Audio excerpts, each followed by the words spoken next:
Perhaps we need some outside universal threat to make us recognize this common bound. I occasionally think how quickly our differences worldwide would vanish if we were facing an alien threat from outside this world.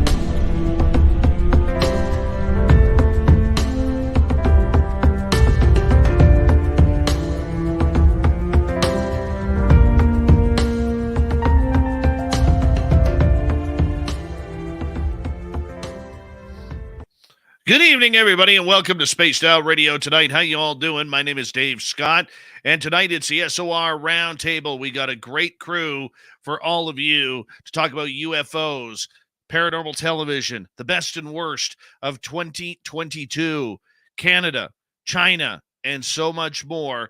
And, of course, we will rip into NASA. We have to. We just have to tonight. And you know what? We have Louis Borges from the UAP Studies podcast, Tim Senor, Thomas Fessler from Disclosure Tonight, Science Bob, and Tom Whitmore tonight. It's a great panel of brilliant minds. We may not be attractive, but man, can we talk UFOs. Let's say hello to everyone in the chat room so far. We got Race Fan in the gold medal position. Logan L taking home the silver. Roy Boy with a nice bronze medal. Penny Van, how are you? D. Cohen, my man, how are you? Pink Volo is back. Pink Volo will be signing autographs after the show. Line up to the left of the studio, if you don't mind, to the left of the studio. We have John Swan and Kathleen Hughes. Hey, Brown Dwarf, how are you? Starting on defense, number 16. Actually, you know what? Because of Bourrier Salming passing. Number 21, Lars Janssen. There he is. And who else do we have? Ann B, how are you? Pixie Lara, B the Arrow, ufologist, how are you? Ufologist will be signing autographs after the show as well. Line up to the right of the studio, if you don't mind, to the right of the studio. Hi, Susie B. Dimensions of Reality, welcome to SOR Chat. Robert Lamoth. Lala Bright, thank you so much for kicking off the Super Chat tonight. And the Super Chat is a wonderful way to support what we do on this show on a nightly basis. So thank you so much, Lala. And Donna Spencer and Millennium. How you doing? My man, Obi Flett, he's already hitting the gym for Vegas 2023 and our SOR fan party at the Golden Nugget May 19th through 21st. I can't wait. I am Pam. No, I am Pam. I am Pam. Thomas is Pam. Science Bob is Pam. Tom Whitmore is Pam. So is Tim Senor and Louis as well. Yeah, we're all Pam tonight. All right, let's go. Oh, there he is, everyone. Doug Shelby is here. The Doug Shelby has arrived, which means we can officially start this show. W. David Page, Kurt M., Pam Harris, Midwest Night Watchers. How you doing? Hi, Kathy Evans, Space Exposure. Thurston Howell III, how are you? Say hello to Lovey for us. Crystal J, Monica, thank you for coming on in. And Kevin, how you doing? Hi, Kim Stanley. Shiro Sounds, how are you? Noble Patrick, how you been, buddy? Nice to see you. Marty Burback and Marlena. Glenn Dannison. Mr. Eon, the man with the voice of a god. There he is. Good morning to you. Ray Finn and Vin Man. How you doing, Vin Man? Good to have you here again. Science Bob, thank you so much for the super chat. Very much appreciate it, buddy. You know I love you. You know I love you. Maverick LSC, welcome to SOR Chat. Let's get the radio side going so we can let in Bill WD-40 to lube us up for tonight's show. Jerry O'Brien, how you doing? 405er. And who else is joining us? Let's see. Keith Kerrigan, good to see you. Thank you for coming on in. And Richard Elmore, good to have you here. Jerry O'Brien again. Grandizer, thanks for coming on in. Richard Elmore, good to have you here. Look at this. Pam's trying to say, no, you are not. I am Pam. No, I am Pam, Pam. You can't be Pam if I am Pam. All right. Hadley, nice to have you here. Anonymous Rex, MM3, good to have you back. Jeff Steve Garvey, he'll hit a home run for you. Jenny, how you doing? Stu Gerson and the Fifth World. Fifth World, welcome to SOR Chat. I believe this might be your first time here. And we are caught up, everyone. We are caught up. Yeah, Super Chat, once again, is open. And if you haven't already, you could go shopping like I just did at spacedoutradio.com. Grab yourself some really cool swag that we have on the website for you. And of course, give us a thumbs up, thumbs down, thumbs sideways after the show. Don't forget to leave a comment. It really helps with our YouTube algorithms. We'd appreciate it. Horns up, everyone. Let's do this.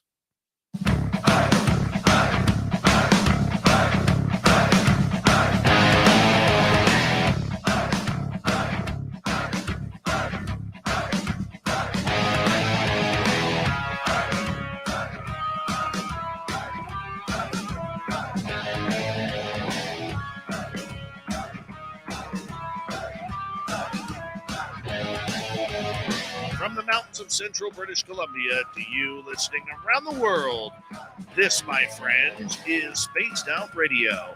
I am your host, Dave Scott, sitting in the captain's chair of SOR headquarters.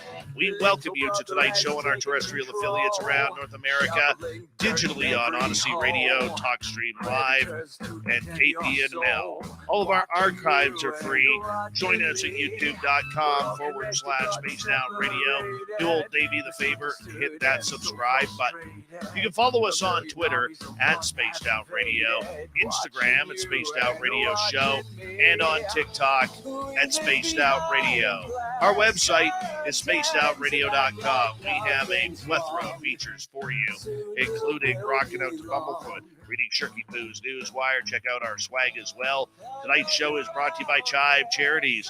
Help make the world 10% happier by visiting Chive Charities today. You can find them on our website.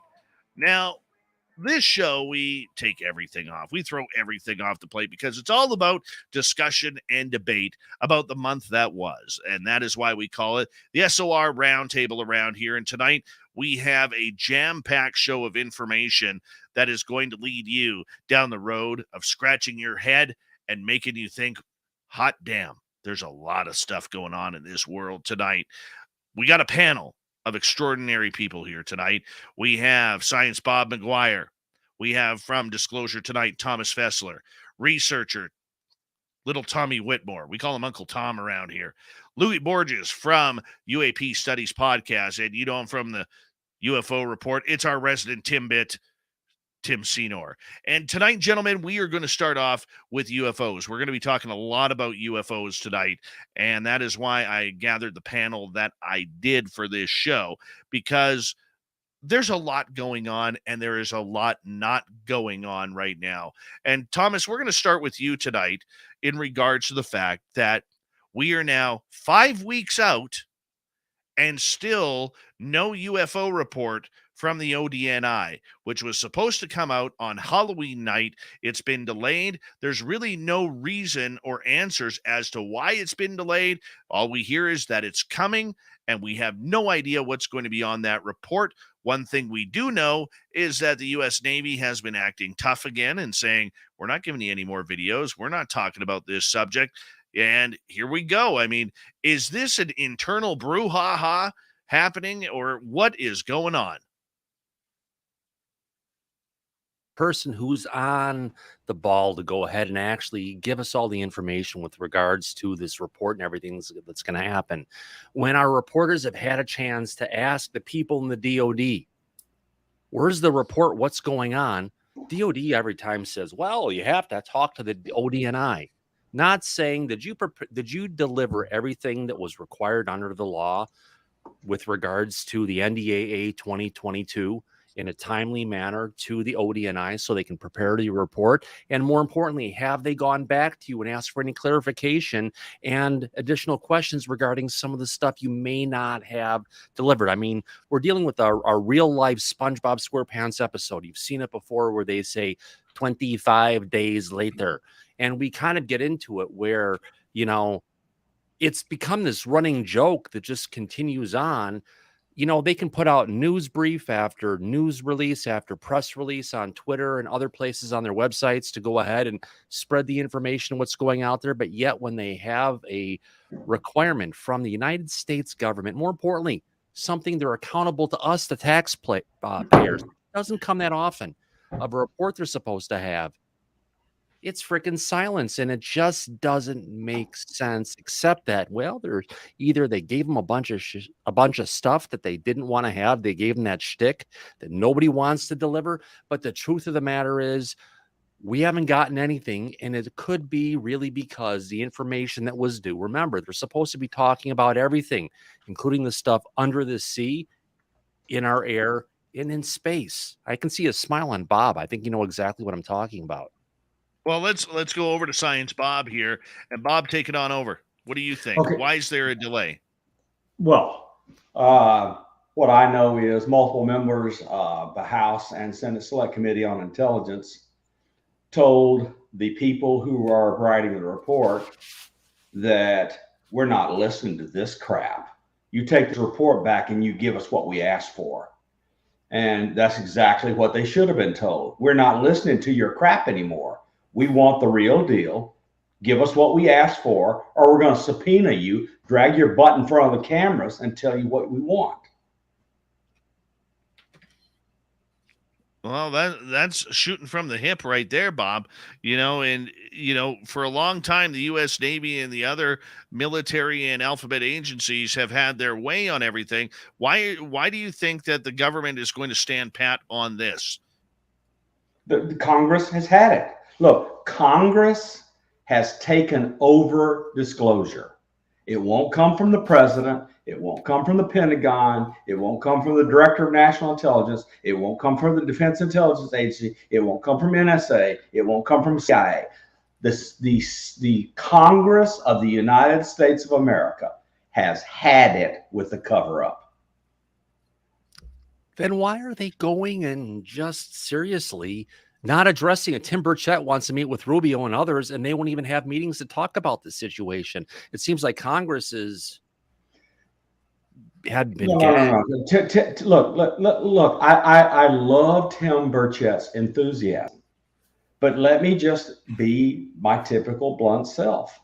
He is a nothing burger congressman from a tiny, unimportant district in Tennessee. He has zero power in this matter. The people that have power in this matter are on the Armed Services Committee and the Intelligence Committees and government oversight committees. Those people have power. Tim Burchett is on no important committee. He has no power. There, but he's reaching out. I like what Tim Burchett is doing. I like it. He just doesn't have any clout. And I agree with you on that. But you know what? The one thing that I like about what Tim Burchett is doing with the ODNI, the report being delayed, he's calling out disclosure. He's the only one calling out disclosure, in my opinion. Everybody else wants to put things behind closed doors and redacted papers here and there. More black lines on a piece of paper than John Greenwald from the Black Vault has ever seen. Okay. And we're seeing this happen. And I like, whether or not you agree with Tim Burchett's other side of politics, don't care. That's irrelevant. His politics are irrelevant. He does not have an important committee assignment in Congress. Now, look, if you want to hear of the right congressman to care about, there was one congressman. That was the congressman in the House Select Committee on Intelligence who picked up the Wilson document and read it into the record and handed it into the record. And I can tell you, if these committees are serious, they will take Oak Shannon's notes, and they will subpoena every living person who is mentioned in those notes. They will put them under oath and threaten them with jail if they don't come in and answer questions truthfully. All right, let's go to Louis Borges from UAP Studies podcast here. I mean, you've dealt with a lot of big names on your show here recently with Jason Gilmed, another great friend of this show. And Louis, I mean, when you hear everything that's going on, I mean, did we ever think that UFOs, Louis, would become this political south of the border. No, absolutely not. And it's a good thing because at least it gets people talking. You get fired up one way or the other. And I mean, 40 years ago, if you had told somebody we'd be discussing congressional hearings on UFOs, they would have thought you're nuts. So it is vindication for people who've been in this for a long time. And I think we're going the right way. Frustrating, yeah, as enthusiasts and people that want it right now. And we're not stupid. And I think this topic attracts a lot of big minds. And you can't just blow smoke on those people. They're intelligent scientists and everything else. So as frustrating as it may be, it's refreshing to hear what Science Bob just said, that at least somebody's cracking the whip and saying, enough of your nonsense. And a lot of that is news to me. Again, being Canadian, we don't have the access that a lot of Americans who are really entrenched in this. It doesn't make local media or any real Canadian media. So it can be tough to follow for a lot of people up in Canada. But again, as frustrating as it is, I think it's a good thing. And the political divides just cause more discussion. So. Absolutely. Tom Whitmore, let's get your opinion on this. With the ODNI not releasing the report, we're 5 weeks late now. I mean, when do you see this coming, Tom? I'm thinking maybe after spring. I don't think it's going to take that long. And I want to make one thing clear, that I want disclosure as much or more than anybody. But I'm going to kind of play the spoiler and play the devil's advocate here, because I don't have a lot of confidence that the public is going to learn much, even from these reports. And even though Bob is making it sound like the Congress is putting its foot down and they're going to force DOD, et cetera, to come up with information, we have separation of powers in the Constitution, and they're co-equal branches. So even though Congress does have the responsibility of oversight, they can't force the DOD to cough up information. Okay. Exactly. And this happens all the time because, well, I won't say it happens all the time, but I'll give you an instance. The past few months, I've been studying continuity of government. And a senator or two, I think on the Intelligence Committee or on the correct committee, that had the proper clearances and was clear to get the most secret information that the government had, and requested some detail on continuity of government documents, and was refused by the executive branch. So they just told them, no, you can't have it. And I think that the same thing can happen here. Now, when the DOD people come running to Congress and with their tails wagging and ready to please them, is when they want money. Okay. And the budgets and the money is everything. And unless there's some motivation there for them to come to Congress needing money, and they want to study UFOs publicly, which they don't want to do, they're absolutely being forced to do anything at all, then I don't really see anything happening. And I'll tell you this, I've been saying this for a while, but I think it would take a Watergate level investigation to pry this stuff out of here. Yep. That you'd have to have like a special, an independent counsel who really has no restriction, and then go looking into this. And I just don't think that that's a priority for Congress, and I don't think that they have the will to do that. There's Danny Sheehan. Well, there could be. I mean, and Tom, I'm leaning towards what you're saying. I really am, because I have no confidence in anything that I've seen. I understand what Bob has said and what Thomas has said. I mean, if it's a law, it's a law, but I think the law is going to be tested here. Tim Senor, let's get you in for a few words here regarding this, because we have discussed and debated this on the UFO report for the past number of weeks. Are you getting frustrated by the fact that the report isn't out and it just seems to be excuse after excuse? Of course. Yeah. I mean, I was hoping that it would be on time. And again, just a couple of days before this is airing, Sabrina Singh, the deputy Pentagon press secretary, held a press briefing.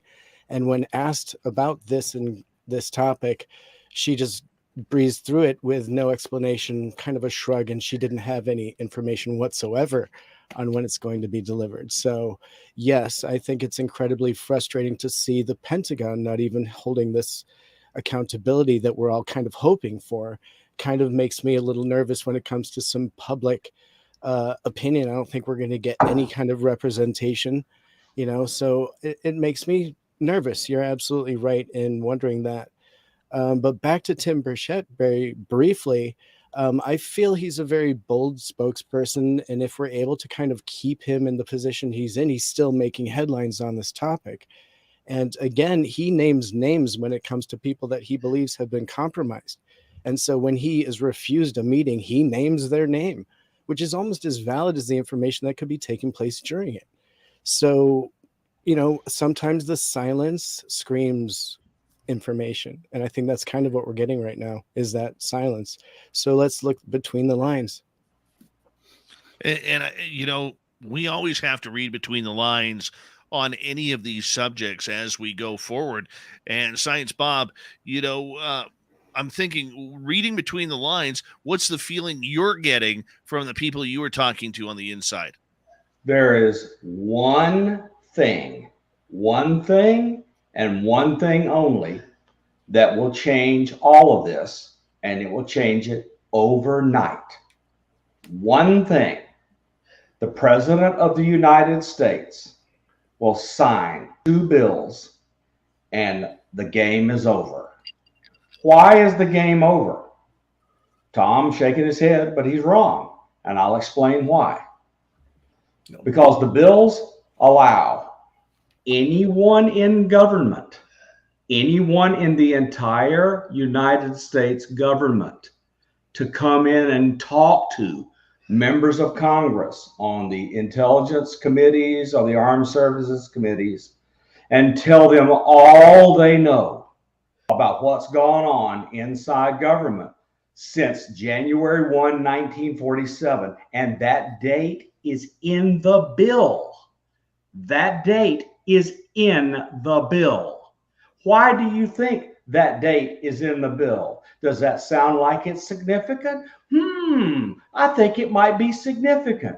And who do you think is helping craft the legal language that's going to go forward to protect these people who have been hiding and stepped on and smashed and hidden under non-disclosure agreements, which end on this topic the day that those bills are signed? When the National Defense Authorization Act for 2023 and the Intelligence Community Budget for 2023 are signed by the President of the United States, that will be the day disclosure begins. Why you have no report? I'll tell you why you have no report. Because the bill has not been signed yet, and those bills have not been signed yet, and there is a war going on inside the government to try to get the language in those bills changed. I have a quick question for you, Dr. Bob. Is the NDA legislation into UFOs exempt for special access programs? Yes, there are no NDAs on SAPs. Whether they're unacknowledged or acknowledged SAPs, the NDAs and the constraints in them end for the people who want to come and talk to Congress. They are completely exempt. People going and talking to Congress earlier this year. I mean, Lou was clear about that in some different conversations. You are just wrong, Tom, and you're going to let me finish because you're just plain wrong. So let a person who knows how this works tell you.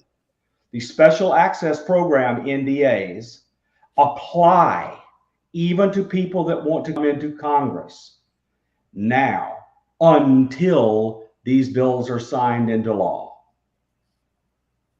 I was just saying that conversations have already taken place with members of Congress from people who have witnessed stuff, who are quote unquote whistleblowers already. And that was going on in March and April of 2020 before a lot of the stuff all fell apart earlier in the year like it did. So we know that Congress is already aware of a bunch of stuff that's going on that's not necessarily been in the report coming from the ODNI. So, and I'm sure the ODNI is aware of what Congress knows potentially. And if that's the case, it creates this double jeopardy situation where the DOD is saying, here you go is the information. They're like, what about this? What about this? What about that?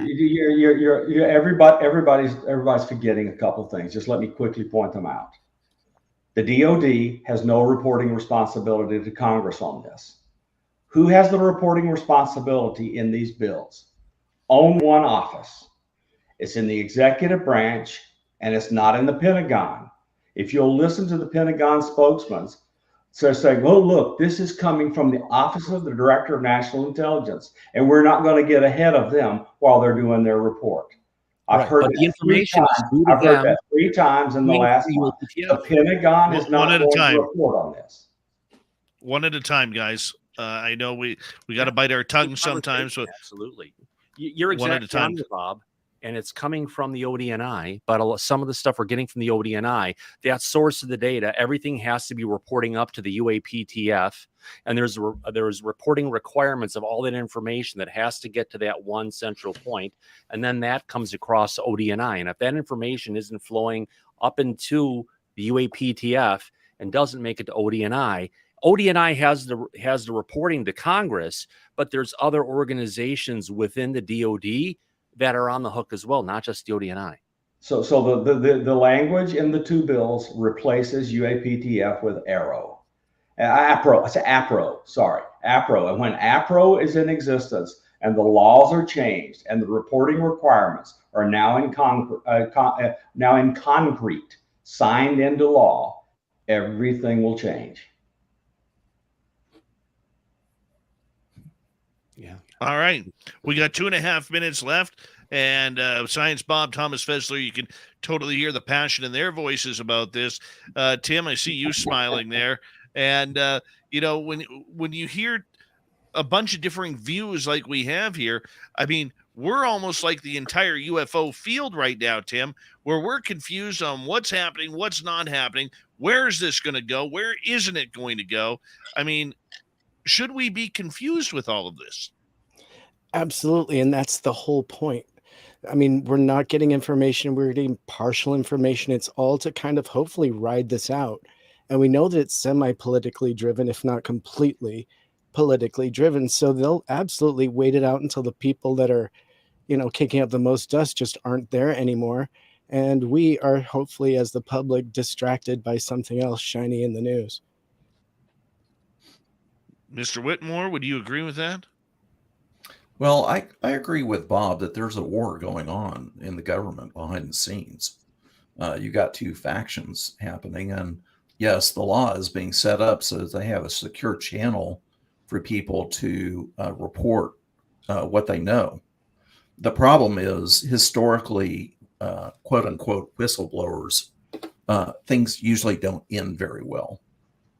And despite the fact that Congress has written all of these safeguards into their plan, there's nothing to stop the Department of Defense or any other government agency or a contractor or third-party contractor from firing a person or, basically giving them a hard time. And yes, they have the right to sue, but how many civilians can afford to go into a full-blown lawsuit against the government? So I'm just not as optimistic about it. I don't think it's game over. I think, we have a ways to go here. And I would agree. Louis, you get the final word. We got about 30 seconds left. Yeah, I love the passion that everybody's arguing with. And again, it's because that we're that enthused and we're sick of hearing, yes, we're going to get something. No, we're not. Yes, we are. No, we're not. And this has been going on for years. So I'm leaning more towards Tom. I'm more pessimistic than ever, just because there's been so many kind of false flags or so many moments of exuberance followed by a whole lot of anger and frustration. So I'm leaning more towards we're not really going to get the goods, even though I really hope we do.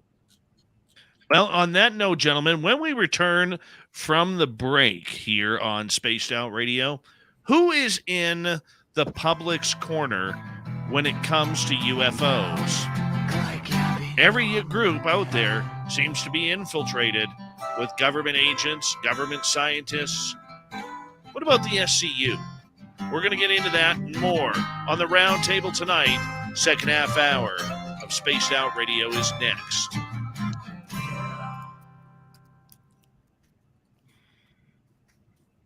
Great half hour, gentlemen. Tom gave us the only important name in defense of the people who want to come forward and talk. Mr. Fessler is absolutely right. about the only important name in defending the people who want him forward. Daniel Sheehan. Yeah, Yes. absolutely. I'll be right back. I got to check on my boy here, guys. Go take care of it, Dad. Now he's super dad right now, not Grandpa Dave. But you're exactly right. And Michael Hall too, right, Thomas? Yeah. Michael Hall is kind of in the mix. Hall, but I think some of the stuff coming across from Science Bob for what you're talking about right now, it is that situation. You need a heavy hitter. Yeah. You know, Danny Sheehan has the experience. He's had the lawsuits in the past. I mean, hell, he was on Watergate. He was part of the Silkwood trials, Iran-Contra. If there's anyone who's been, Oliver North trials, all the different, there's been a bunch of different constitutional trials that have happened across. What lawyer is directly responsible for the terms under the First Amendment of to the Constitution, anonymous informant, and those kinds of things? What lawyer is responsible for that term being a part of every reporter's tool bag? Daniel Sheehan, when he defended the Washington Post and the New York Times and the release of the Pentagon Papers. Daniel Sheehan argued before the Supreme Court and got that term into every reporter's tool bag. He is the lawyer, and he is going to make a huge deal. In March of this year, I'm sure you saw it, Bob, with regards to everything that he was trying to bring across, and he pretty much outlaid the lawsuit and what he was going to do for bringing it across. A lawsuit against the Department of Defense, the United States government, for what's going on. But he also laid out the importance of community and how this needs to be talked about everywhere across the country and how we need to get this out there. And that's the one thing we haven't hit yet. It hasn't hit that mainstream conversation, whether that's Hollywood or some particular area. We need to find a way to get beyond just this fringe where we're at right now. There's one word that everybody in government who's sitting on a secret is afraid of. And Daniel Sheehan will not sign any non-disclosure agreement when he begins to represent people. And the one word that all the people in government are afraid of is discovery. Yeah. Discovery and a lawsuit has them crapping in their pants. And he would know where the bodies are buried. He knows enough people to know where the bodies are buried. Discovery is everything. And when lawsuits start happening, watch the wall fall. Yeah. Wow. I go upstairs, and my little guy, he's just been a gem since Mama's been away. And I go upstairs, and he's already got himself tucked into bed. He's got his iPad on, everything all cozy in bed. He's just like, "Hey, Dad, will you bring me my teddy bear?" Because it was in my room. I'm like, yeah. Wonderful. Cherish the days, every hour, every minute, every second. Yeah. And anytime you ever need to step away from it, that is the most important thing. Our audience can take care of ourselves, but I'm jealous of what you've got going there, Dave. Phenomenal. Thanks, buddy. He's a good kid. Good kid. When the story of the language that was written into those two bills is known, there will be a famous banking family who will be thanked forever for giving birth to the right man. We got 1 minute, guys. 1 minute. We'll get there. Only 1 minute left. My goodness. Mm-hmm. The people do not understand what the importance of melon. He is so important. But they've all changed. Their volume is what they're saying, the language they're using, how they're coming out against stuff. They've all been quiet with regards to the UFO report. And you just have to say, what's they're waiting on the final language in the bills and to see what's signed into law, because until it becomes law, it is a nothing burger. But still, the law we have, there's no teeth in that law for enforcement, like in Canada right now. All right, And gents, we got 25 seconds. I want to say thank you to Bob and Lala ×2 for the super chats tonight. The super chat is a wonderful way to support what we do on Spaced Out Radio each and every night. And thank you to everyone who's given us a thumbs up so far. If you haven't already, we always like to top 100 or so. It helps us with the algorithms on YouTube. It helps us grow. Here we go with the second half hour, everyone.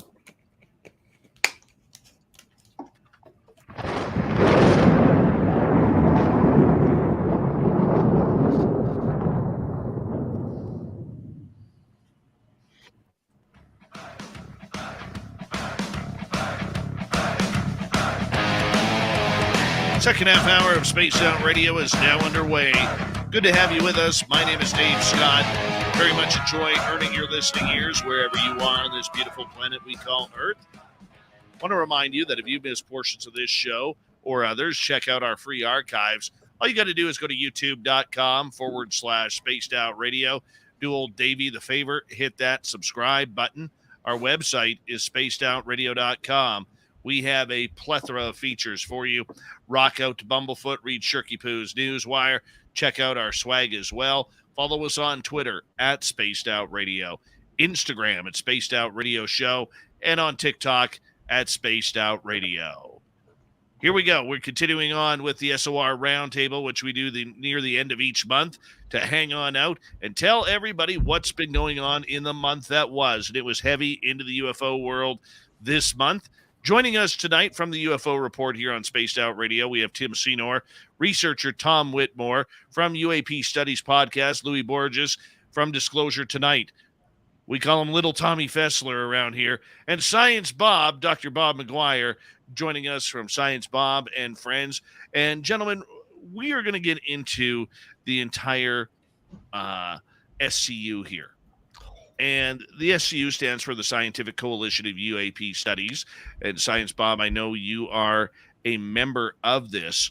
But Tim and I got into this the other night when the SCU released some reports out that weren't really highly publicized, outside of their own social media, which I find disappointing. But hey, when you don't have a press person who's actually worked in the press, what do you expect? So that's my little shot over there over the bow, and Bob knows what that's all about. But nonetheless, the SCU, in my opinion, gentlemen, is the only scientific organization that I feel that is actually going to be, or could potentially be, if they shifted their focus, the real voice to the public regarding this. We've seen the To the Stars Academy come through back in 2017. They were all about themselves. They didn't care about ufology, which Lou Elizondo actually came out and said that was one of their biggest flaws and problems that they made. And I believe Jim Semivan admitted that as well. We've seen now the Galileo Project filled with spooks, filled with scientists that are all connected to the U.S. government in one way or another, that have kind of shunned the UFO crowd to do their own thing, because it seems like Avi Loeb is more interested in doing what his project, so maybe he can get a Nobel Prize, all right, out of this. So to me, the SCU is really, or could really, be the voice of the people regarding this. We know it's not going to be MUFON. We know it's not going to be NUFORC or any other UFO reporting agency. Where should we start here? Let's start with Tom Whitmore here regarding this, because I know you keep your eyes open on everything. What do you think about that, Tom? Well, I think SCU has a very important role to play, and I'm an SCU contributor. I was on the MUFON board for many, many years, and I'm not on the board anymore. I wouldn't go so far as to say that MUFON's not going to play a part in the public conversation. I know that that Dave McDonald and crew over there are going to be, they've been eager to get into the fray, so to speak. And Dave McDonald's gone up to Washington and spoken with several representatives up there. But I think that the good thing about SCU is they do have more of a scientific orientation, and the people on their list, on their membership list or contributor list or board of directors, Many of them have good scientific and engineering credentials. So I think that gives them a lot of credibility. Now, MUFON is quantity. They have over 100,000 sighting reports in their database, but SCU is quality. They'll do 2, 3, 4 reports, and they'll be 200 pages long, and they've looked at the problem in a scientific perspective, and they beat it to death. Okay, and I think that's good for credibility. So I think they definitely have a role to play. All right. One of the big things that I see happening here, guys, is the fact that from a UFO fan point, all right, which is what we do, many of us podcasters, YouTubers, radio show hosts do, is when we look at it, or at least when I look at it from a journalistic point of view, I don't see any of these people really supporting the public at large. To me, it seems filled with agendas and filled with people who, they have an interest in this. They want to learn the science, and that's great. But I don't think that really supports the UFO world. How can the SCU do both, if at all possible? Science Bob, you're a member of the SCU. I want your opinion. You've muted yourself, Bob. Sorry, the scientific and engineering experts inside of SCU is top notch. It's wonderful.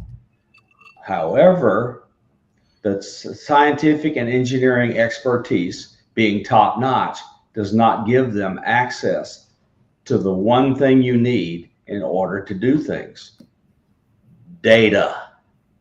If you don't have access to the data, you cannot make theoretical hypotheses that can be tested by experiment. So until SCU is granted access to the data that is hidden all over government and in corporations, which are being allowed to exist and control data under unacknowledged special access programs, SCU is hamstrung. So when funding happens for the people inside SCU, take time off from their day job and work on actual data that comes from the coffers of government and corporations, then SCU will do as good a job as any, especially if they do not have chains wrapped around their arms and legs and gags put over their mouths. Bob, the one thing that I would say, though, is in regards to what you're saying, that right now they have chains and gags in their mouth for many of them. Okay. And I was talking to Rich Hoffman earlier this week, and he's enjoying a vacation in Australia right now. When he gets back after January 4th or 5th, he wants to come on the show. And I'm going to ask him this. I'm going to press him on this, because I think SCU and their game plan, as much as it's great for what they're doing, I think their game plan is wrong. I do. They have an opportunity to be the scientists of the people for this topic, which could push disclosure further. Okay, I realize that they do have some Alphabet Agency scientists in there. Gary Nolan, yourself, Bob, being formerly of the CIA and NRO. Okay, I understand that, and I can appreciate that. But I think the SCU, if they looked at taking a completely different direction than what the Galileo project is trying to build, I think they would win. And here's the other part that I would say is I believe that if the SCU, wanting the nuts and bolts of everything, which is understandable because, that's what you science geeks like, is nuts and bolts and all the lasers that go in between. All right. There are enough scientists on there that have opened their mind to the entire phenomena. And if we opened up to that, Bob, if we got in there and dug deep and they got the support of the UFO people outside of the ones that are trying to pull the wool over their eyes, I think the SCU would have more success. I completely and totally agree. And the one thing that I believe was going to actually help all of us is citizen science enabled by technology that people in the EU can propose and have built based on funding from donors, which are outside of the control of government, so that if you get actual data that you can trust where it came from, you can trust the quality with which it was gathered, and you do not need multi-billion-dollar pieces of equipment to gather enough scientific data that you can believe in if it's done by citizens of the world rather than the United States government.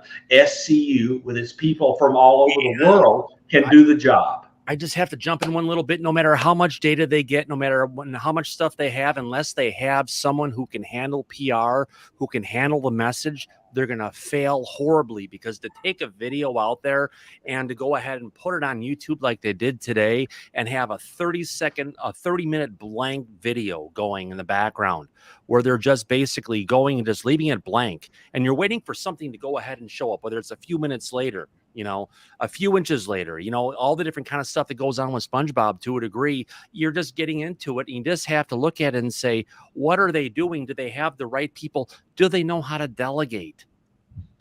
Thomas, I'm gonna do this because a good friend of mine is on the board of directors of the SCU, and their press person, I'm not going to mention him by name, okay, but I'll say it right now. Everybody has bitched and complained up to me or about me, stating that people need to check credentials. When you have a fake journalist who is your PR person and has sold himself on being a journalist and knows how the PR works, you would think, as I mentioned to my friend on the SCU board, that you guys would have done your homework in learning or bringing in a proper press person. Right. Well, a proper press person does not work for Teal. Delegation is the key. And if they don't know how to delegate, and if they don't know how to change a decision when it's wrong, they'll never get anywhere, because it shows the organization is dysfunctional up front. Just looking at it from a media production perspective of outreach and everything. It's not just about research. It's about getting the message out there, Dave. Sorry. But let me finish my point here, guys.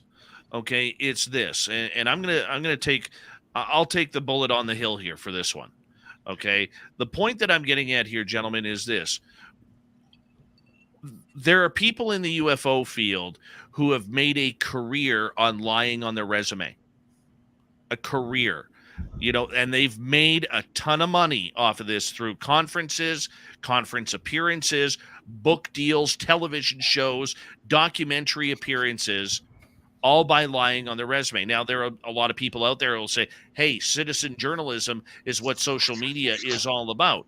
But if you are going to be the press person of the SCU, know how to write a press release. Why are you not getting out there? Why, since 2017, when the TTSA launched up, have you not been getting your guys on television? They have just as big a voice as Galileo. They have just as big a voice as the TTSA, who you butt kiss to. Okay? This is wrong. This is wrong. And look, I know I'll never speak at that person's conference. I might go down there to check it out. I'll even pay the ticket because it's a good show. It's a big show. But stop lying about who you are. Yeah. Okay? Stop lying about your credentials. And that goes for anybody in this field. Because we want to see it succeed. My God, we want to see it succeed above and beyond all. We can say different things that are just honest to God truth and where it's at. But the only reason we're saying it, honestly, hopefully it doesn't upset you, Bob, is because we really care and we're passionate about the subject. And we want to see SCU have the potential that they have and take the knowledge that they have and be able to get it out there to the masses. All right, let's go to Louis Borges here. I mean, you're hearing quite a lot of emotion out of many of us here regarding this. I mean, Louis, you're kind of new to the game. You've been studying for years, but the public game, you were quite new to all this. I mean, when you sit back and you look at everything that's going on, what's your take on this? How does this impact what you're seeing? I think all of these groups get a lot of stones thrown. I mean, it's like UFO Twitter. Nobody is safe. And I mean, we got a lot of this same heated commentary in the last 2 weeks because we had Avi Loeb on the show last week. So, and say what you want about him or Galileo Project, but we did our hour-long show. We did a little bit of chatting with him before and after the show. And at the end of it all, I genuinely believe he wants to be the guy to actually find hardcore, irrefutable proof, like the kind of proof nobody else has found. And he also said things like he doesn't believe it's going to come from government. It's going to be private money. And he was open and admitted that, you know, this new sea digging adventure he has was privately funded. Somebody gave him $1.5 million, which covered the whole project. And that's what they're going to go do. So I don't think it's as nefarious as some people think. I think these guys, yes, they're trying to work on their career. I mean, he's a Harvard professor and doesn't want to go the way of John Mack and take risks. So, yeah, there's a little bit of ego, a little bit of self-preservation, but I genuinely believe that a lot of these people have good intentions. And he made a good point saying that I'm not going to touch declassified info, A, because I probably won't get it, but B, the reason it's declassified is the sensors that they use to capture a lot of this stuff are of a lot higher quality than people think or than they want to reveal to anybody. So, you know, maybe he's just very good at dumbing things down and, you know, working with the government, and maybe they are funding it, or who knows. But Avi gave us a public statement in the last 3 days that says exactly what he's after. He said exactly what he's after. He wants to find evidence of alien artifacts that are not in control of government, that are provably non-terrestrial. And if he does that, he's going to win a Nobel Prize. I mean, and that is, he said that. Don't believe me. Don't believe a word I say. Go read what Avi said. Yeah. He said those words. And if he takes government money, it's now property of the government. So it needs to be privately funded if you want to keep it in that sector. Yeah. Well, I mean, the idea, you know, like getting this right back to normal, to where we were right off the beginning. I think, Thomas, we haven't gone to you yet on this topic, or have we? Did we go? Who hasn't? Okay, let's go to you, Thomas, on this. The SCU, in my opinion, like I said, has the ability that if they straightened out their game, they could be the real scientists of the public when it comes to ufology. And if they had a proper press person, they would be all over Fox News. They'd be all over CNN, being quoted in the New York Times, which hasn't really happened to them yet. They haven't had their press break. And that is one of their weaknesses, the way I think about it. I mean, what do you think the SCU would have to do to be the scientists of the people? Well, number one, come up with a strategy for information and research, like Gary Nolan was just talking about in his latest interview up on there, which sat on someone's desk for so many months that a person shouldn't be handling that anymore, just saying. But when Gary was going and talking about this, it's setting up a way of just like mirroring what we've got going in cancer research. We want to solve a problem. We want to figure it out. We take all the information as soon as the information is coming in and share it with everybody. Get it out so we can all try and figure this out.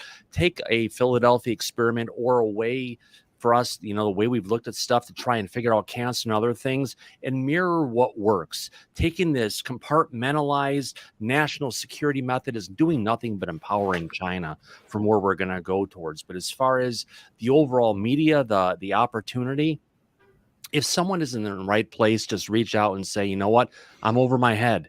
And, you know, and I'm sure there's more than enough people who will come around and want to help them get to where they need to, because if they want to become the darling of the public, they have to get the message. They have to get the FaceTime. They have to get the one-to-one thing to reach out to people and connect those little 30-second, 1 minute, if you want to call it clips, that when people say those amazing things in their conferences, to grab that and put it out there in front of everybody so everyone says, wow, look at these people who are involved with it, and how can we get involved, and how can we all, you know, help these people to get to the place where we need to go. Little Timmy Senor, let's get your opinion.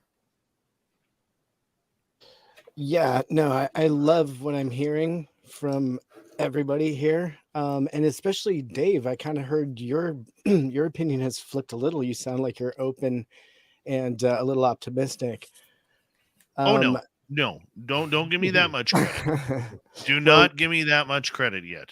Well, we've both spoken to Richard Hoffman, and I think that you get a general understanding of what their goals are. And I think what you say is that, and what I'm hearing you say really clearly is that there's a few things that they're lacking. And some of that could be perhaps kind of like what Gary Nolan is looking into. They don't have any research into the psychology aspect, or perhaps even the philosophy aspect. And so maybe that could be part of a little bit more of what is for the people that suffer from things that are a little more up close and personal, because that is a tougher thing to research, and you have to start with the psychology, right? But that could be something that they break into. And also, I think Thomas made a great point saying that they needed a public strategy for their research. I think that's absolutely valid. Any organization needs to do that, with a very clear position and a website that is easy to operate. And I was extremely excited to see their new information. Anything towards disclosure, I think that's transparent. They gave quite a bit of data behind their research, the rubber duck video analysis they finally came out with. The one thing that I would say as perhaps my opinion on all of this was just that it was a little disappointing that we had to get the representatives to kind of have to back off and not really present a strong case. Like, this is just our first run at it. Please understand, this is just an opinion based on data. Like, what, and I think even Thomas was saying that we need a really strong, bold foundation of information that the whole public can just go to and know it as fact. Can't be wishy-washy. We need to deliver it in a very demonstrative fashion because it needs to be taken seriously, because we are going up against quite a big Goliath, that doesn't want this out in the public. This data is being held tight to all of the other organizations that already have it in the know. So if it's been shown through Galileo Project, we've seen nothing from them. However, here we are with SCO showing their work. We need more of that. We do need that, but I'm gonna throw something out here because we only have 2 minutes left. Okay. Every one of these groups, these power groups that have come out, one of the first things they do is they eliminate the UFO public. They eliminate the experiencers. They eliminate the people who have been doing this for 50 years. They eliminate everything. They don't want to touch that subject with a 10-foot pole. The SCU, if they wanted to gain any traction whatsoever outside of their own little scientific community, they have the opportunity, an amazing opportunity, to get the entire UFO world on their side. They have the entire world, and all they have to do, guys, is listen to the people, because this isn't just about nuts and bolts. This isn't about power systems. This isn't about gravitation. This isn't about going to the moon or Mars or Venus or wherever. This is about remembering that there are real people having real experiences that just want to know why them. And when any group out there starts to include the public saying, we want to solve your why me questions, the public is going to follow along like anything. And I don't think that is too optimistic. I think the two have a blending point that we've refused to try and find up until now. And when we do, it's going to be great, guys.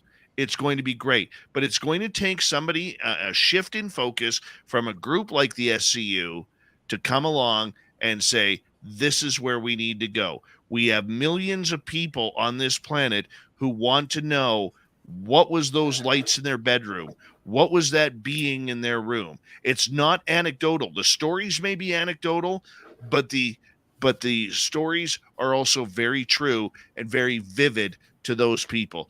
We have Science Bob McGuire. We have Thomas Fessler from Disclosure Tonight, from UAP Studies Podcast, Louis Borges from the UFO Report, Tim Senor, and the man, the myth, and the legend, Tom Whitmore, researcher. When we come back on Spaced Out Radio, Has Canada figured out disclosure? Let's find out when we return on Spaced Out Radio. All right, boys, we're clear. Okay, so one of the things I'd like to cover, Dave, when we get a chance, are two words. You mentioned one of them, and others have mentioned some, but I want to emphasize the two words that matter are experiencer and immunity. And when given an opportunity, I will explain why those two words are critically important to following what's going on. Absolutely. Absolutely. This is a great show so far, guys. Great show. I'm very happy to be here. I'm trying to be not me.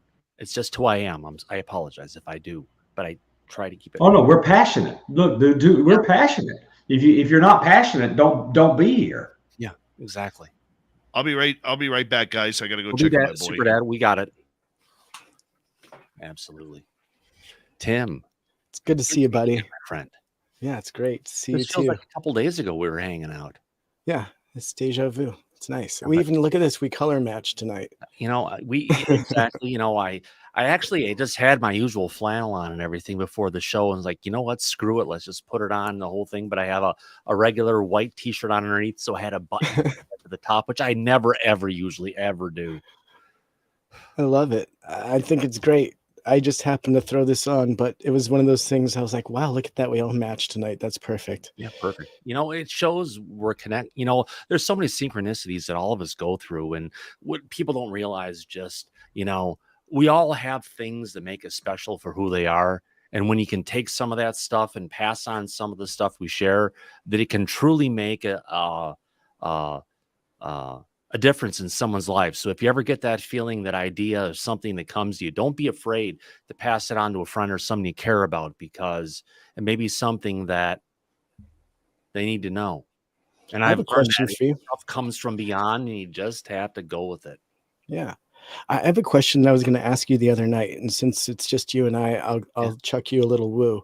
Do you think that if like ET is real and they can potentially even look like us or a hybrid version of us, do you think that they have infiltrated our government and are controlling it within potentially something that like deep and like massive a concept? It depends on, once you have someone who's connected and gone out and tried to connect on a consciousness level, you just have to understand, is there a stickiness to it, or is it something that spreads along like a virus, like we've heard around in some other kinds of aspect? And that particular perspective, you're looking at something where, like back when we had the virus going along, you would see all the dots going along and seeing something spreading around through everything. We don't know of how it works, what it exactly does, and how pervasive that network of communication truly is. You didn't even get close to my question, but that's cool.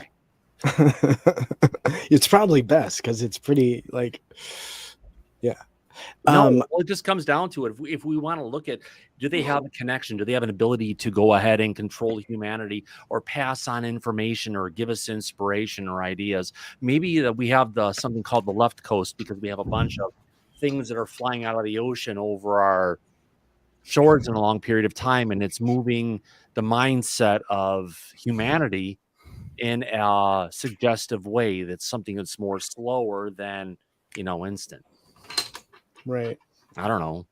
Well, if it was a benefit, it would just seem like it would have been an easier thing. Why would they cover it up if it was a benefit? Like, you know what I mean? It was obvious. Depends on who it's a benefit to. If it involves money, it involves, because remember, what we've learned is every single person who's in Congress gets a lot of money that comes in from lobbyists, and those lobbyists represent corporations and views on stuff. And if things are going to come up to vote, Washington's going to go ahead and vote in the area where they're getting the most money, because they want to keep that coming in. It's just the American voter can't accept money to go ahead and vote for a politician, but our politician who passes the laws can accept money to influence how they vote. Doesn't that Right. sound backwards? It does, but that's also why I love guys like Tim. Well, I love Tim Burchett right now because yeah. he's literally explaining what happens during those meetings. Like, if Right. you didn't And know he- that there's it's favoritism, someone listen to who's got him a talk. stronger voice. And honestly, if there's anybody in Congress, out of anybody who we have in the House and the Senate, if there's one person who is talking the line of Lou Elizondo, flat out, following what he said, believing what he said, what he came forward with, I would put the hat on Team Lou on Tim Burchett 100% more than anybody else. Hey, look who it is. How you guys doing? Right,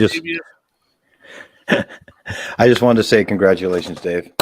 Love you, my brother. Look at this Thank guy. you. Thank you. I appreciate that. I get to meet him tomorrow.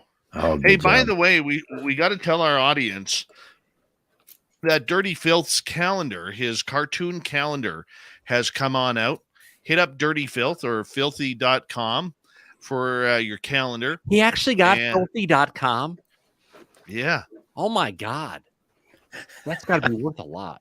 Yep. Yes. Grant, are you sticking around or are you? Nope. I just wanted to put something in the private chats for you guys because I think you're doing a great job. And I have the kids out here right now. One's eating Takis, and I'm just spending a little bit of father-kid time with them. Enjoy it. in the My back, All right. so. We got to say goodnight to you then, man. We're on in 7 seconds. Love you. Here we go. Love him. Here we go, guys.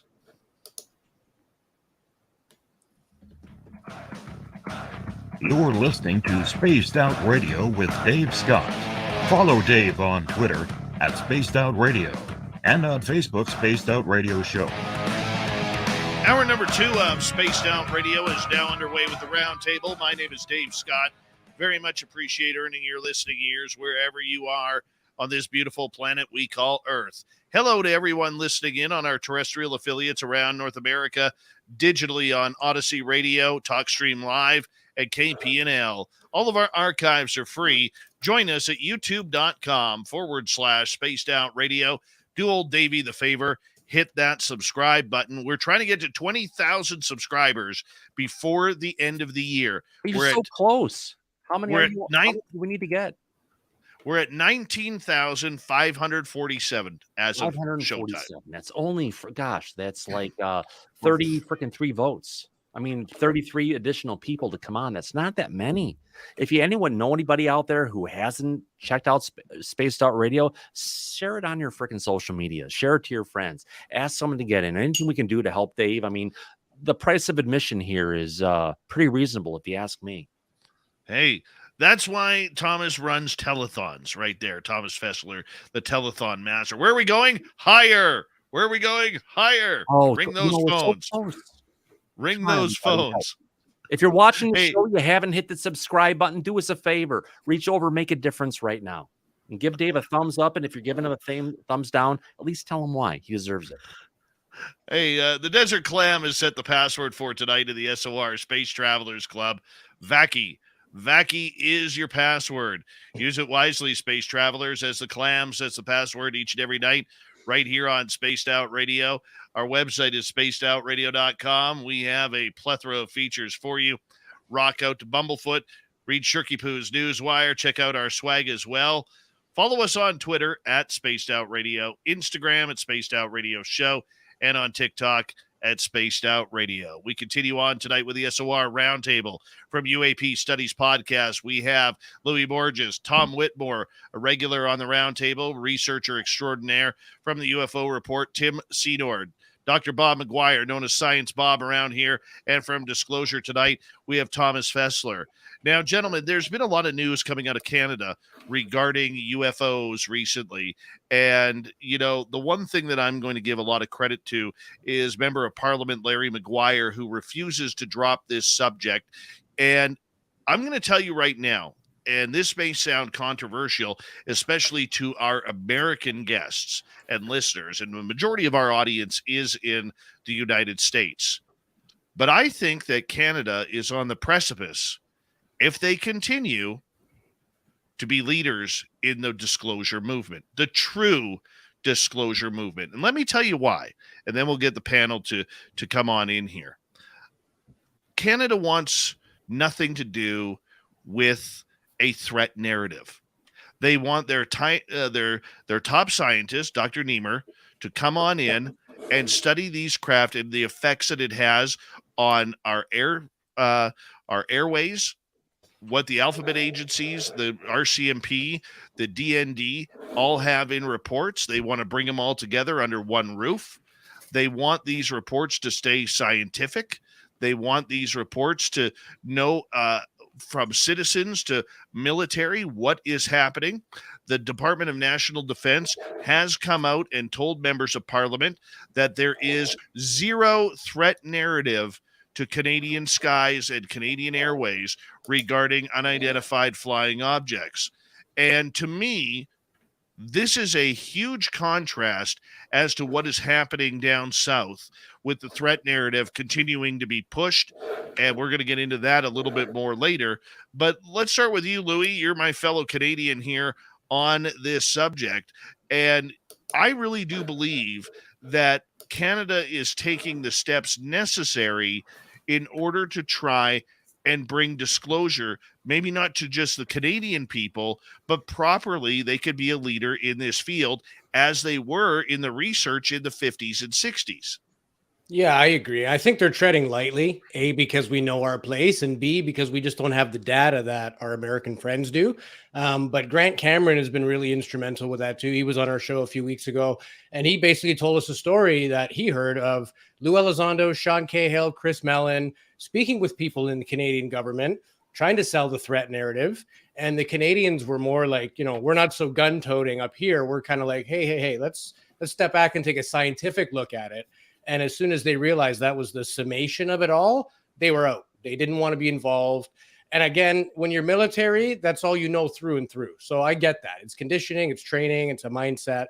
But I do like the fact that at least the Canadian government said, hey, we can stand on our own, appreciate your input, but let's take a look at it scientifically first, then establish if it's a threat. And I think we use the word threat narrative a lot.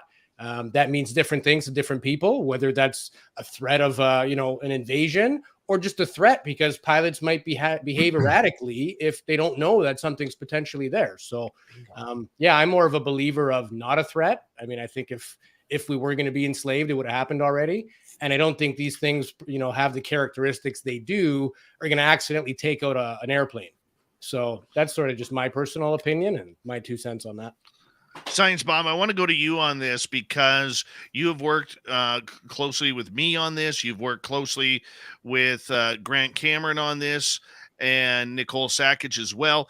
And I want to kind of get your opinion regarding this because you were kind of in the middle. You were the one who kind of went explosive on this when those talks went from 100 miles an hour hitting a brick wall to zero.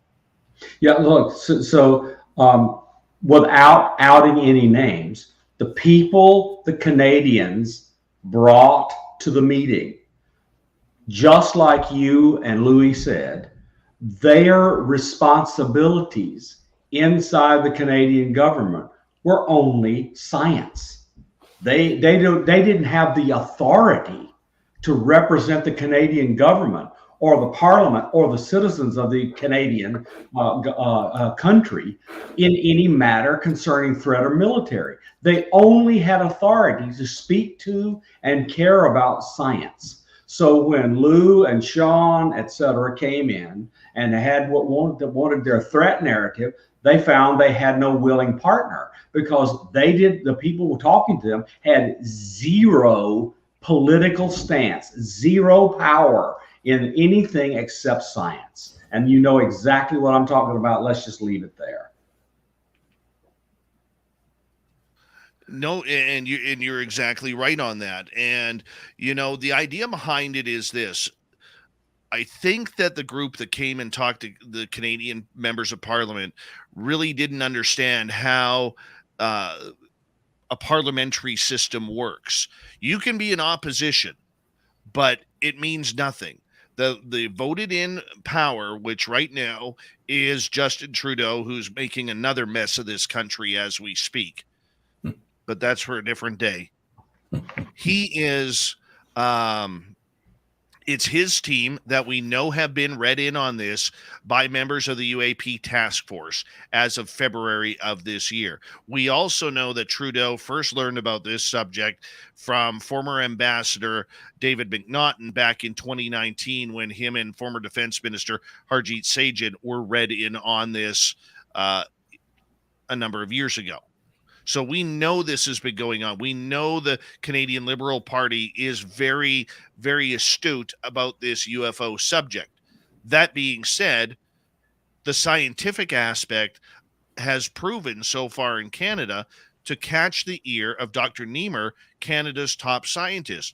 And she wants to build not a task force per se, but what she wants to do, if this goes in front of Parliament, is she wants all of the alphabet agencies from the RCMP right to the DND, NAV Canada, and everyone in between, including CSIS, our spy agency, to put all of their files under one roof for study by scientists, study by the police, study by the military, and study by the public.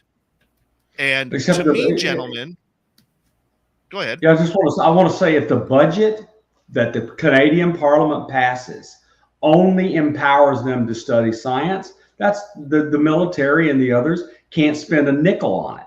Okay, so it's the way the parliamentary system works. It depends on the government and its parliamentary supporters to say what they can, what their area of responsibility and interests are. That's the way it works, because the parliamentary system is the people in power and controlling the agenda, or the people, the Canadian people, have voted into office. That's the way the parliamentary system works. Yeah, but it comes down to the people, and it comes down to getting people out there excited about stuff and what's going on. You take someone like James Blackwood here, who's a UFO experiencer. He's part of the RCMP. He's going ahead. He's got like a channel on YouTube with millions of subscribers that goes out there watching him going ahead and feeding the raccoons that he's doing as a tribute to his wife that passed, and asked him before she passed, please take care of the raccoons. And he's, but he's someone who's experienced. He's got a story that's out there, the images of what he had experienced at the time. It's taking the people we have in Canada and using them to get to the public, because if you can't get to the public, you can't sway the government. The other person you have is Dr. Don Dundari. He's a psychologist. He's worked on NASA programs and everything, and he'll get out on Fox and local affiliates and saying, yes, we have UFOs in our skies. Some of those UFOs are piloted by extraterrestrials or whatever they are, and some of those in those objects go ahead and abduct people. And they do what they do. So we have some great people in Canada who can get the message out, who can connect with the populace. And if we can sway the public opinion, that's what we need. I can say a lot of people in Canada don't know about this. Like, our own audience for UAP Studies podcast is primarily American, then it's the United Kingdom, then Australia, and then Canada. So even being a Canadian-based show, they're our fourth audience. And most of our friends and acquaintances, we chat about this stuff, they don't know anything. They have an opinion on the UAP, phenomena, but they don't really know much about what's going on unless they're an enthusiast. Far, far fewer than a lot of other countries, I find. Very true. And our media up here outside of CTV now catching on, thanks to Daniel Otis, has done a piss poor job of making this happen. I have gone on many radio shows right across Canada to discuss this topic. And here's the funny thing. The hosts will ask me everything about what's going on in the USA. But when I try and turn that subject to that, this is happening in Canada. That there are research projects going on as we speak by members of Parliament. They immediately turn the subject back to the United States, that this is an American problem, not a Canadian problem. It's horrible journalism when it comes to it. But hey, we're still dealing with Little Green Men up here and X-Files music. That's what we're dealing with. We haven't graduated past that point yet. Tim Senor, let's get your opinion on this, because we discussed this on the UFO report. Do you see a big difference about what Canada is doing in the way they're handling this subject comparatively to what's happening in the USA? Well, I do. So typically, the United States takes a position of defense where Canada really hasn't done that. They've more or less taken an observant stance and a scientific approach. So I think that's definitely one step that's different. Also, it sounds like there's a little bit more of service by committee going on in Canada on this topic, which can delay sometimes things when you're working in committee form, but it's definitely being discussed. And I think it's interesting. However, I definitely feel the world does turn to the United States when it comes to topics on this, or this nature right now, at least, because how we react to it is kind of how the rest of the world takes that topic as well. We've seen China come out with a task force. We've heard publicly about other countries that are looking into it. Some of the things I do find frustrating from the public organizations such as Galileo, some of the representatives may seem like they'll say one thing and then do the exact opposite within the same sentence. So Avi was like, I'm not going to look at anything other than our own work, and then immediately takes a look at our Ukraine video and dismisses it. And this is other people's information, and potentially that was a top secret, version of that video that he was looking at. So that kind of went right against something that he had said that he wasn't going to do. So I find that frustrating when I see some of these public organizations getting involved in things they say they're not going to. Kind of was my upset moment when I realized that SETI may not be representing the way that they had said they were going to. So it is an interesting topic to see coming from Canada. I'm definitely watching it. People like Daniel Otis are really important, and yourself, Dave. And UAP, I'm sorry, you have quite an extensive reach with your podcast in the United States. So don't think that it's just those countries. I'm sure, other people are going to be looking. The whole world is going to be looking for answers as this topic gets hotter and hotter. And ultimately, there's no right or wrong answer. And so I don't think anyone knows where to look right now, to be completely honest. Well, let's go over to Tom Whitmore here, who's been watching this subject for decades. Tom, Canada, U.S., is there, I'm not trying to be Canadian and sit here and say that, hey, we're doing it right, you guys are doing it wrong. I'm not saying that at all. There's a lot of brilliant information on both sides of the border. But if the Canadian military, Tom, is saying there is no proven threat narrative to be concerned of in Canadian airspace, that contradicts what's happening in the USA as well. Well, there was an Air Force narrative during the 1970s after they closed down Blue Book. If you wrote a letter to DOD or the Air Force and asked about UFOs, they would come back and they'd say that they have found that UFOs do not present any threat to the national security of the United States. Okay. But I'm looking at this tweet from Daniel Otis where he says, thanks to questions from Manitoba Member of Parliament Larry McGuire, Canadian government officials are now contacting the U.S. Department of Energy and the U.S. Nuclear Regulatory Commission to discuss unidentified aerial phenomena. I think that's really interesting. That's a little bit different than normally what the things that we think about. And I wonder if we as UFO people are barking up the wrong tree by going to the Air Force and the Navy. Maybe a lot of this is in the Department of Energy.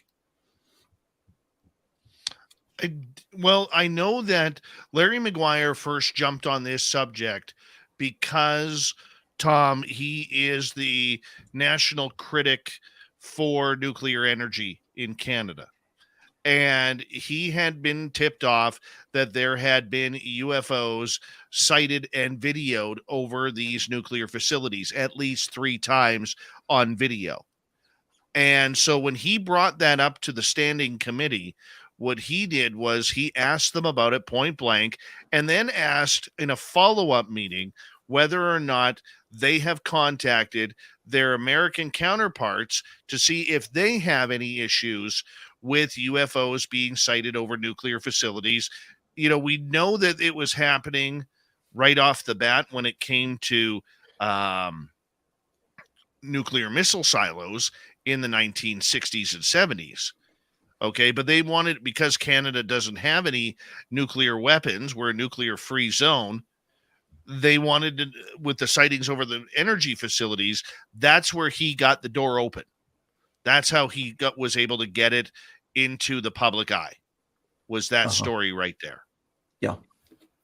And it's part of our mythology, part of our UFO narrative. It's almost an article of faith that the UFO entities are interested in our nuclear facilities. I think there is some evidence for that, but I also think that it might be a little bit overblown. It could be. It could very well be.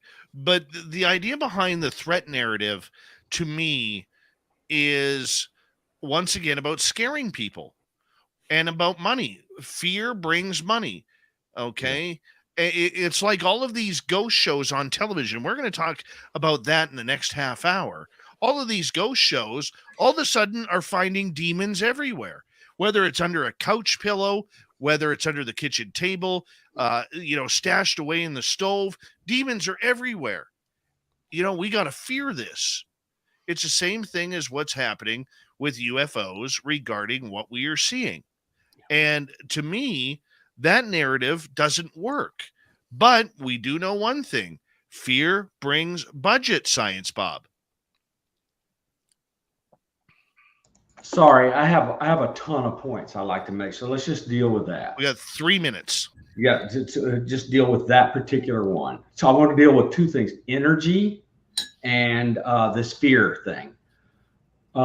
Several of us who are very, very interested in the study of consciousness and our perceptions of reality through our consciousness, and are followers of Donald Hoffman, who claim that we live in an illusion, but that is presented to us by our perceptive analysis of the sensory systems that are in the human body. And so if your mind filters everything you see through a fear narrative, your consciousness will interpret all of this stuff as a threat. So I believe the phenomenon presents to the individual whose consciousness is being inundated by data as a thing that flows through these biases into their perception. If they believe it's a threat, they're going to see something like a threat. I believe that very strongly, knowing a bunch of experiencers the way I do. And we also know that the military people who've gone to Skinwalker Ranch and other places like that, they left with a ton of problems, medical in nature. These have been studied by Gary Nolan and Kit Green and others. And Gary Nolan is also a very, very important in understanding the structures in the human brain that almost all experiencers share. And Gary's very important for multiple reasons. He has 11 major businesses based on patents he put out. And these major businesses that Gary started, he's sold every single one. Now, what that means to you is that Gary Nolan can follow curiosity wherever it goes because he doesn't need a single person's money. And that's why he's talking about the metamaterials and what we're finding out. And we have an atom of one thing next to an atom of another, next to an atom of another. And it's unlike anything we've ever seen before. And trying to get that information out there for everybody. But then again, to share that so we can try and figure out why. I'll say one more thing before we run. And the energy business is they're showing interest in the energy. Why are they showing interest in the energy, the nuclear energy? Why? This is a scientific question, since they present no major threat to any of these nuclear industries. They're interested. Why are they interested? This is a scientific question. We need hypotheses that we can test. Yeah. On that note, gentlemen, I'm going to cut you off right there, because when we come back on Spaced Out Radio with the Roundtable, we're going to get into paranormal television here for a while. You know, why is it always the same show, the same locations, but just a different name and different ghost hunters. Where's the imagination? Is there only like 6 haunted places in the United States? We'll find out. We're on the panel when we return on Spaced Out Radio. So today, our illustrious Prime Minister, without going to debate on the House of Commons, put an over 400-page report on banning hunting rifles in Canada.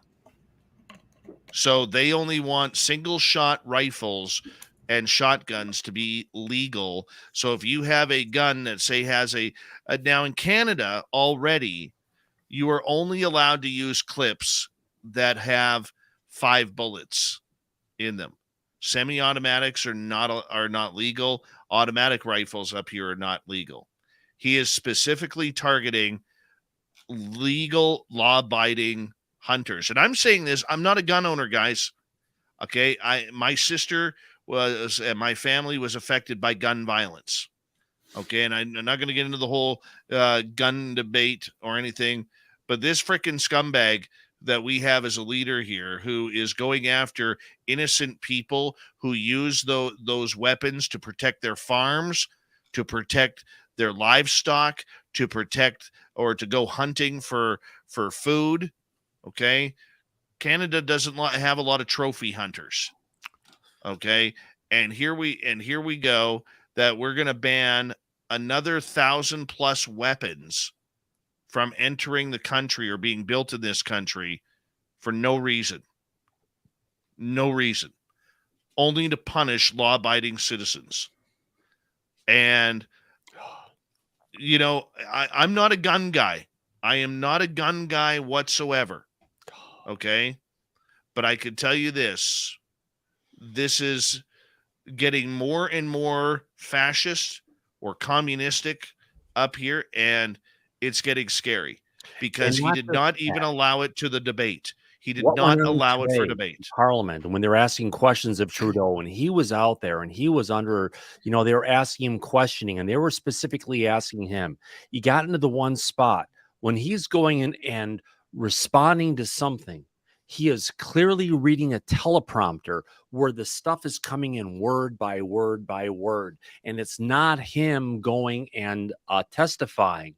There's someone else behind him that's giving him the words to answer the question. So it really I just hope we don't get this stuff in the United States with regards to the UAP situation, everything that's going on, because it's just like they're just trouncing over any kind of form of democracy or think there's any kind of overruling going on because they're in power. It's scary.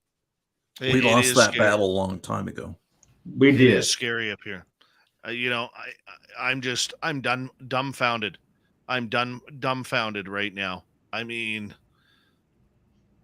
legal. So Dave, listen, I can't emphasize enough. Before we end this show, we need to cover 2 words: experiencers and immunity. If we want your audience to understand, we need to discuss those 2 things. Okay, we'll get to that here in the final half hour. We'll get to that. I just think that, for one thing, we have a mental health crisis in the West, definitely in the United States. And you couple that with the ability to pick up a gun or even a knife, and we have mass killings. And if all of these mass killings, and I think it's been over 600 this year in the U.S., if those were caused by Muslim so-called terrorists, we'd be so freaked out we wouldn't know what to do. And I think the real threat to our security as Americans is this pattern of mental health issues and mass killings.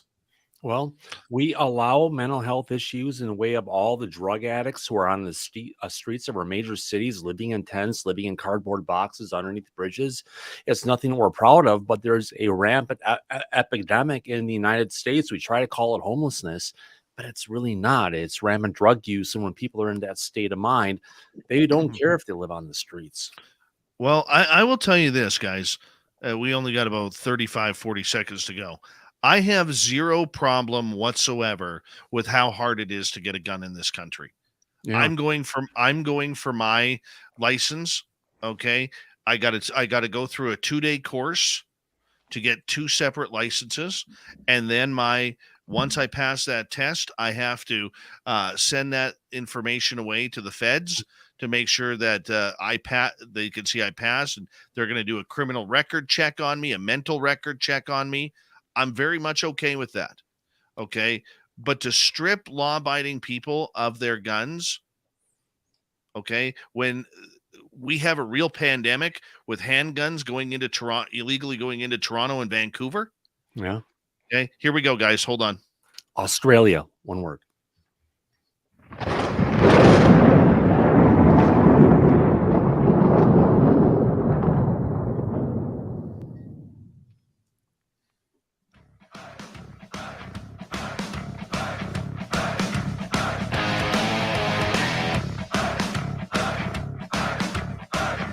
We passed the halfway point of Spaced Out Radio tonight. My name is Dave Scott. Thank you so much for taking the time to join us. We really do appreciate earning your listening ears wherever you are on this beautiful planet we call Earth. Hi to everyone listening in on our terrestrial affiliates and all digitally on TalkStream Live and KPNL and Odyssey Radio. All of our archives are free. Join us at youtube.com/spaced out radio. Do old Davey the favor. Hit that subscribe button. Let's just continue on with the roundtable tonight. We got Science Bob, Dr. Bob McGuire here. Thomas Fessler, who is dining on a can of tuna right now from Disclosure tonight. Tom Whitmore, researcher. Tom Whitmore, researcher. Tim Senor from the UFO Report and from UAP Studies Podcast. We got Louis Borges. Gentlemen, welcome back. And we're going to get into the subject right now. We're going to change it up. Let's change the flow of this, because one of my pet peeves, gentlemen, is paranormal television. Okay? And I'm using the paranormal as an umbrella term to cover the cryptids, to cover the UFOs, okay? Whatever it may be. Now, there are dozens of these programs that are some get extremely good ratings that compete with NFL football. Others have been pulled off the air after a couple of episodes because they are just horrific television. But the one thing that I will say is this: where is the imagination for paranormal television? Have you ever noticed that all of these ghost shows go to the same 6 places every season? Do we need more Bobby Mackey's on Route 66 or Waverly Hills? Yes, Waverly Hills or Brushy Mountain or Gettysburg or Lizzie Borden's house or Alcatraz. Or the penitentiary in Philadelphia. Exactly. Yeah. That's exactly what I'm saying. And all it is they're doing the same show with the same investigation, but the show has a different name and a different cast of characters. I am totally despondent about this. I haven't watched paranormal TV in years because it's the same damn thing each and every time. And it's the same cheap technology you can get off of Amazon or over the App Store, and it's a big freaking production, more of, oh wow, look what's going on, versus actually really getting with people who have the talent, because there's a lot fewer of those than we have of people who are doing the shows. Yeah, absolutely, Thomas.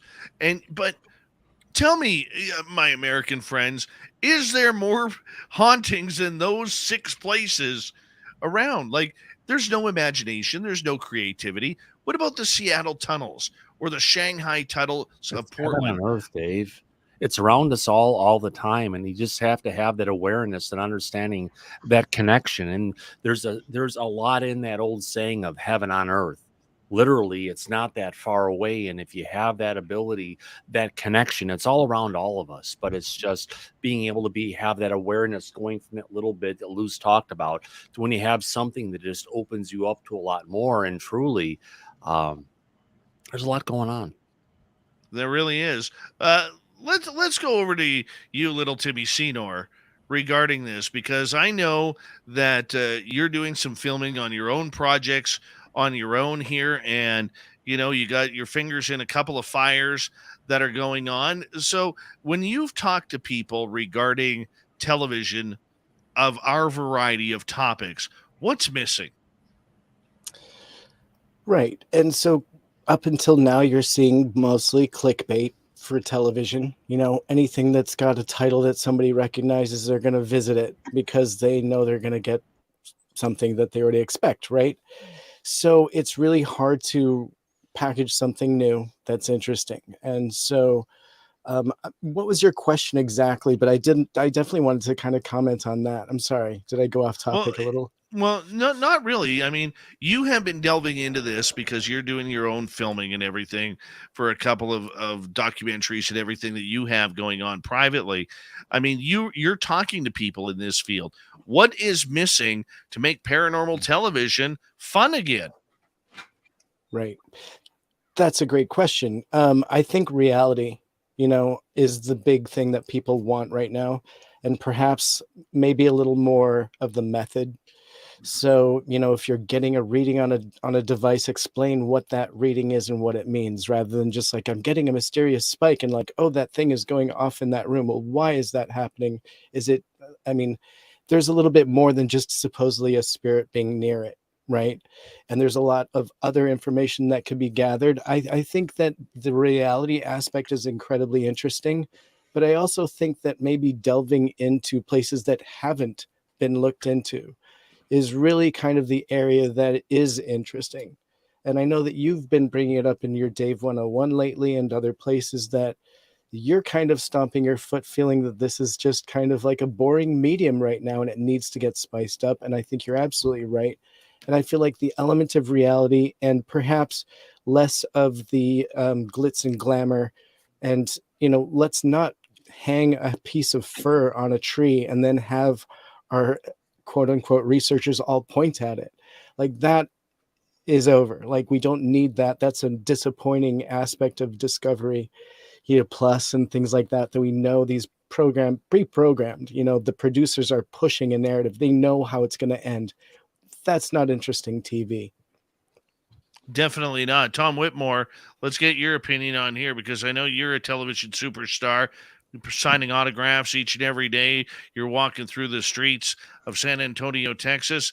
I mean, what do you think is going on with paranormal television? Have we got in a rut with television that, hey, this isn't broken? We've pushed the demonic phase now for the last 8 years, and it's working with ratings, so let's not break it? Yeah, well, when I got involved in the UFO field, I watched UFO videos and I was looking for them. Now, after 30 years, generally speaking, I don't even watch UFO videos. Occasionally something will come along, like a major production. And I might see that, or we're asked to watch it as a UFO group or something like that. But what happens is you get into an echo chamber, and I believe that a lot of people think in the UFO public, they think that the government is watching what we do. But I think who watches what we do is Hollywood. They watch every little move we make. And there's been a younger generation of people come in, especially since 2017 with TTSA and all that. So you've got a whole new generation of people that maybe haven't thought about this, or they're just getting into it. So that they're watching these videos about subjects that we've seen 100 times, and we're sick and tired of it, but maybe the younger generation is not tired of it. Now, I can't really speak for paranormal TV, but I think the same principle probably applies. Well, I think you're absolutely right. It comes down to ratings. It comes down to what those who are fearful of the unknown want to see. I mean, it's much like, the television show Not Finding Bigfoot, where you hear somebody fart in the background. Well, that's a squatch, and we go through all this BS, of making fun of the subject, bringing out drum sets to bang on a snare drum. I mean, it's terrible. It's terrible television. And, Louis, let's get to you on this one, because we've all watched it. We've all seen them. And have you tuned out paranormal television, or is it still on in the Borges household? No, I've tuned it out. It's very clear that it's clickbait, it's for ratings, it's a business, and it's trended more into the drama zone. And that's okay, but just be honest about that. Don't portray it as something that people think, like every Bigfoot show ends the same way. They don't find Bigfoot. So it gets really frustrating after a while. It's just more of the same with, like you said, different name, different cast and characters. UFO shows are the same. But I think nowadays, like, if you're not aware of sort of the algorithm of things and how clicks work and tags and all the rest, it's the difference between having a successful podcast or not. And that's on a very small level, with basically nobody watching. So when you're a massive network, if you don't pay attention to that, you quickly go out of business. Without ratings, you don't have advertising. Without advertising, you don't have a show. So I think there's more focus on the money aspect, as unfortunate as that is. But I also see there are some shows now, like I think one is called Paranormal Caught on Camera. And it's not a cast of crew of, actors or whatever. It's just closed circuit TV footage, random people's security cams, doorbell cams, and it just presents weird things. You draw your own conclusion. So I've kind of trended more towards those type of shows. Just sort of give me the data, and what I do with it is my business. But I'm not so much into the dramatization of, that little stick noise that had to be a Bigfoot, because of course it does. It's a Bigfoot show. And I think if you're an intelligent viewer, you kind of see through that. And if you like the drama of that, you don't really care. You're just watching the show because you dig it. And maybe you like the characters. They all have, their own personality. And I'm sure research says that that's going to have a certain demographic. So. Well, I mean, it's working because they're still there. Sure. I mean, many networks, whether it's Discovery or up here in Canada, T&E, have literally built a channel around paranormal television. Yeah. And hey, if they're making money off of it with advertising, go for it. Do what you want. But I would just like to see something original. I mean, do we have to, like, even on the UFO front, Bob, do we have to keep seeing Calvin Parker on TV, or the Andreasen family that survived their encounter, or Travis Walton, or the story of Betty and Barney Hill? God bless Kathleen Martin and her research. But do we have to keep seeing the same interviews with the same people, on every documentary? I mean, no offense to Richard Dolan. I think he's a brilliant researcher, but does he have to be on every documentary? Does he, do we have to have the same experiencers? There's new stories that need to come out. There's new information that needs to come out. I'll be glad to fill in. No, I know you would, Tom Whitmore. You got that Hollywood look to you. Science Bob. Look, I'm sick and tired of the fear narrative being the front for every story that gets told by media. And it's this fear narrative where, just before I said, what did I say?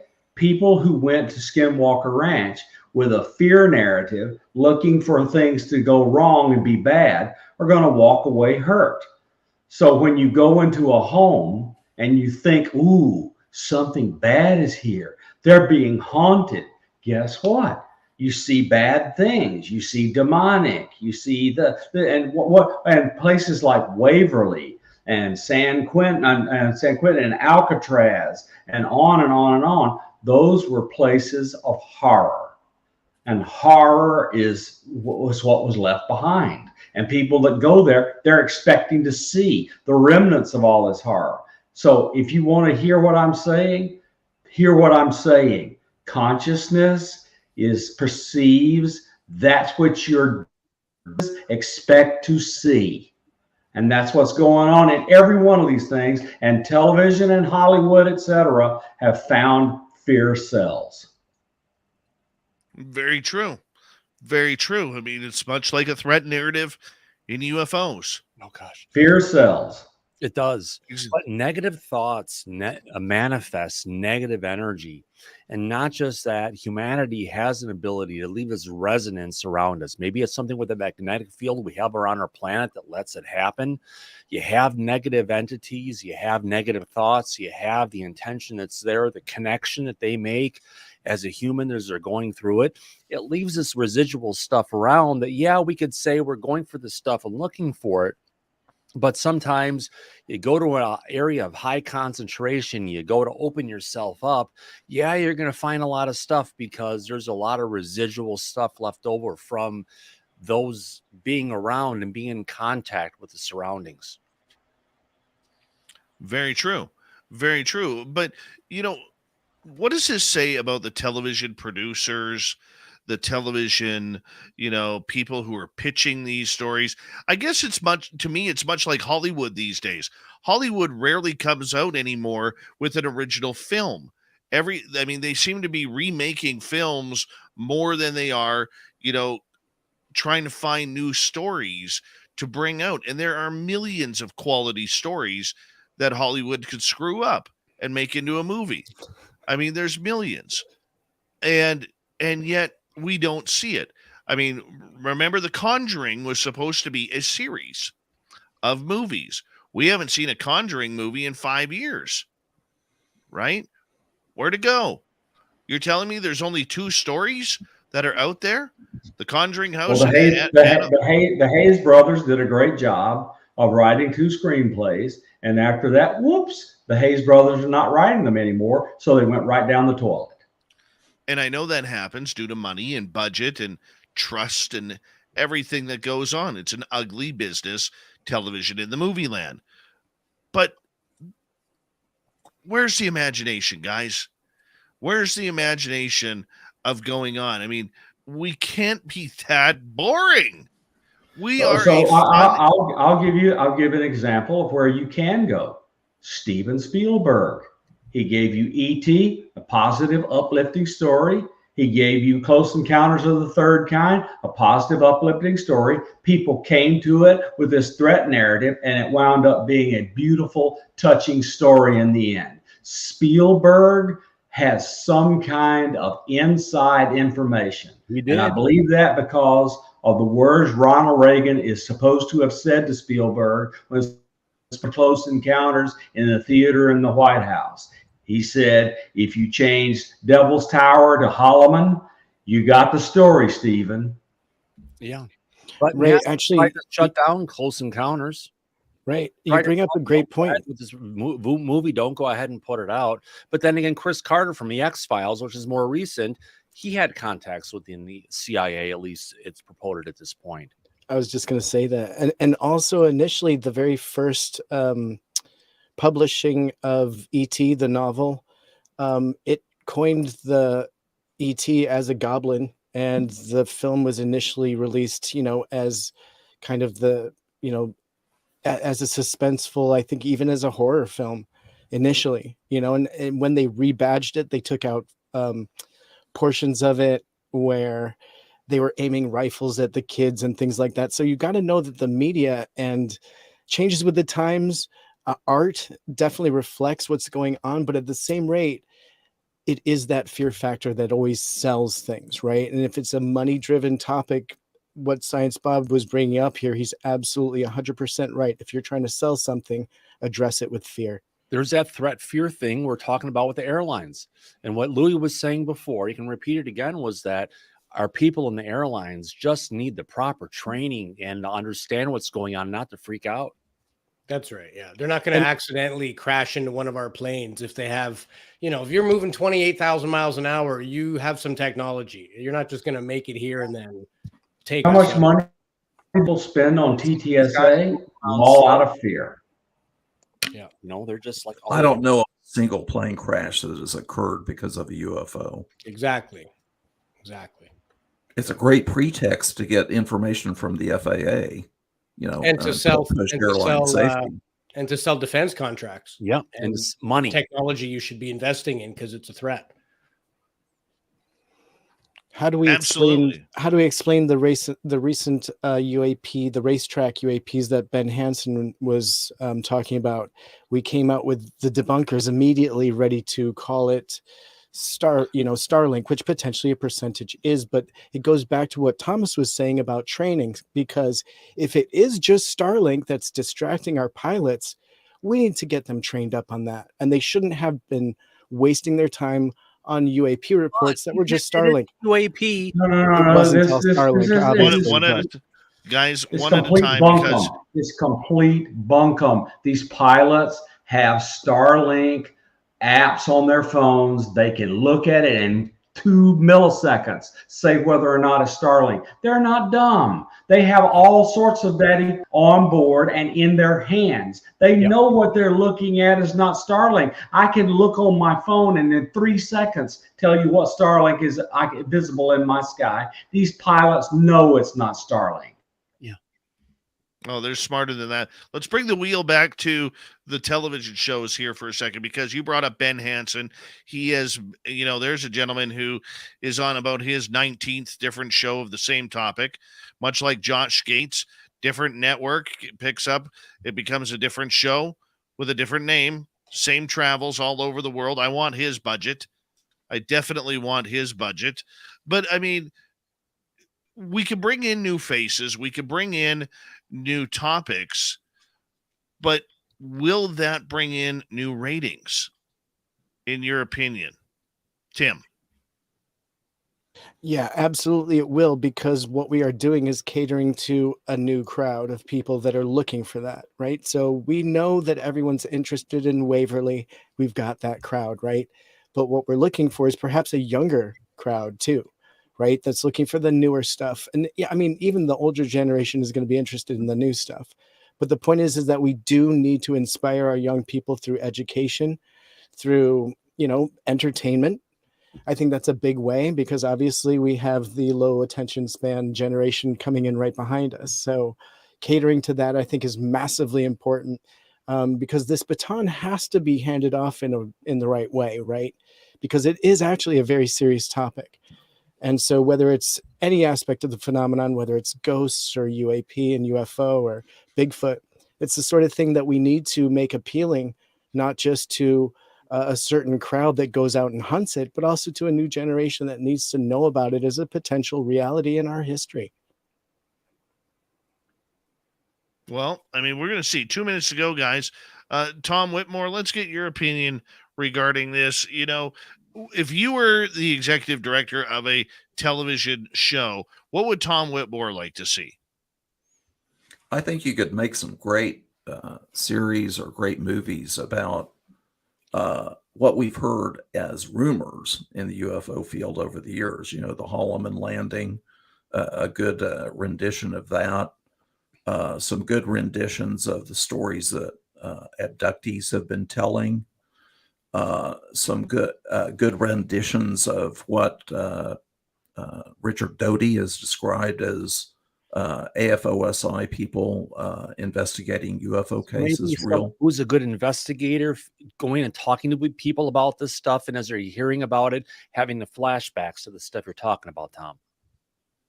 Yeah, but it's too sensitive, really. I wouldn't be surprised if you really. Now there was a representation of the Holloman landing in UFOs Past, Present, Future by Robert Emenegger. But I think if you tried to do that today, I wouldn't be surprised if the government people came in and said, look, this is too sensitive. Please don't do this. But I think there are plenty. They substituted the footage for what was really there with a piece of junk. The Emenegger film was going to be a major deal to disclosure, and the government came in, didn't want the story told, and they substituted footage, and Emenegger didn't have a choice. Well, I'm not blaming Robert Emenegger. I'm just saying that's one example of what we've understood on the rumor level that could make a great film. Yeah. You know what I love Absolutely. about this panel, Dave, if possible? What are they afraid of us knowing? Maybe that's a subject for television that we need to know. But at this point, Experiences. we are going to move on here because it is time once again for us to go. Hard to believe we're already through 2 hours of this great panel tonight. Thomas Fessler from Disclosure Tonight, Science Bob McGuire, Tom Whitmore, researcher from UAP Studies Podcast, Louis Borges, and the Timbit himself, little Timmy Senor from the UFO Report on Spaced Out Radio. When we return, experiencers and immunity.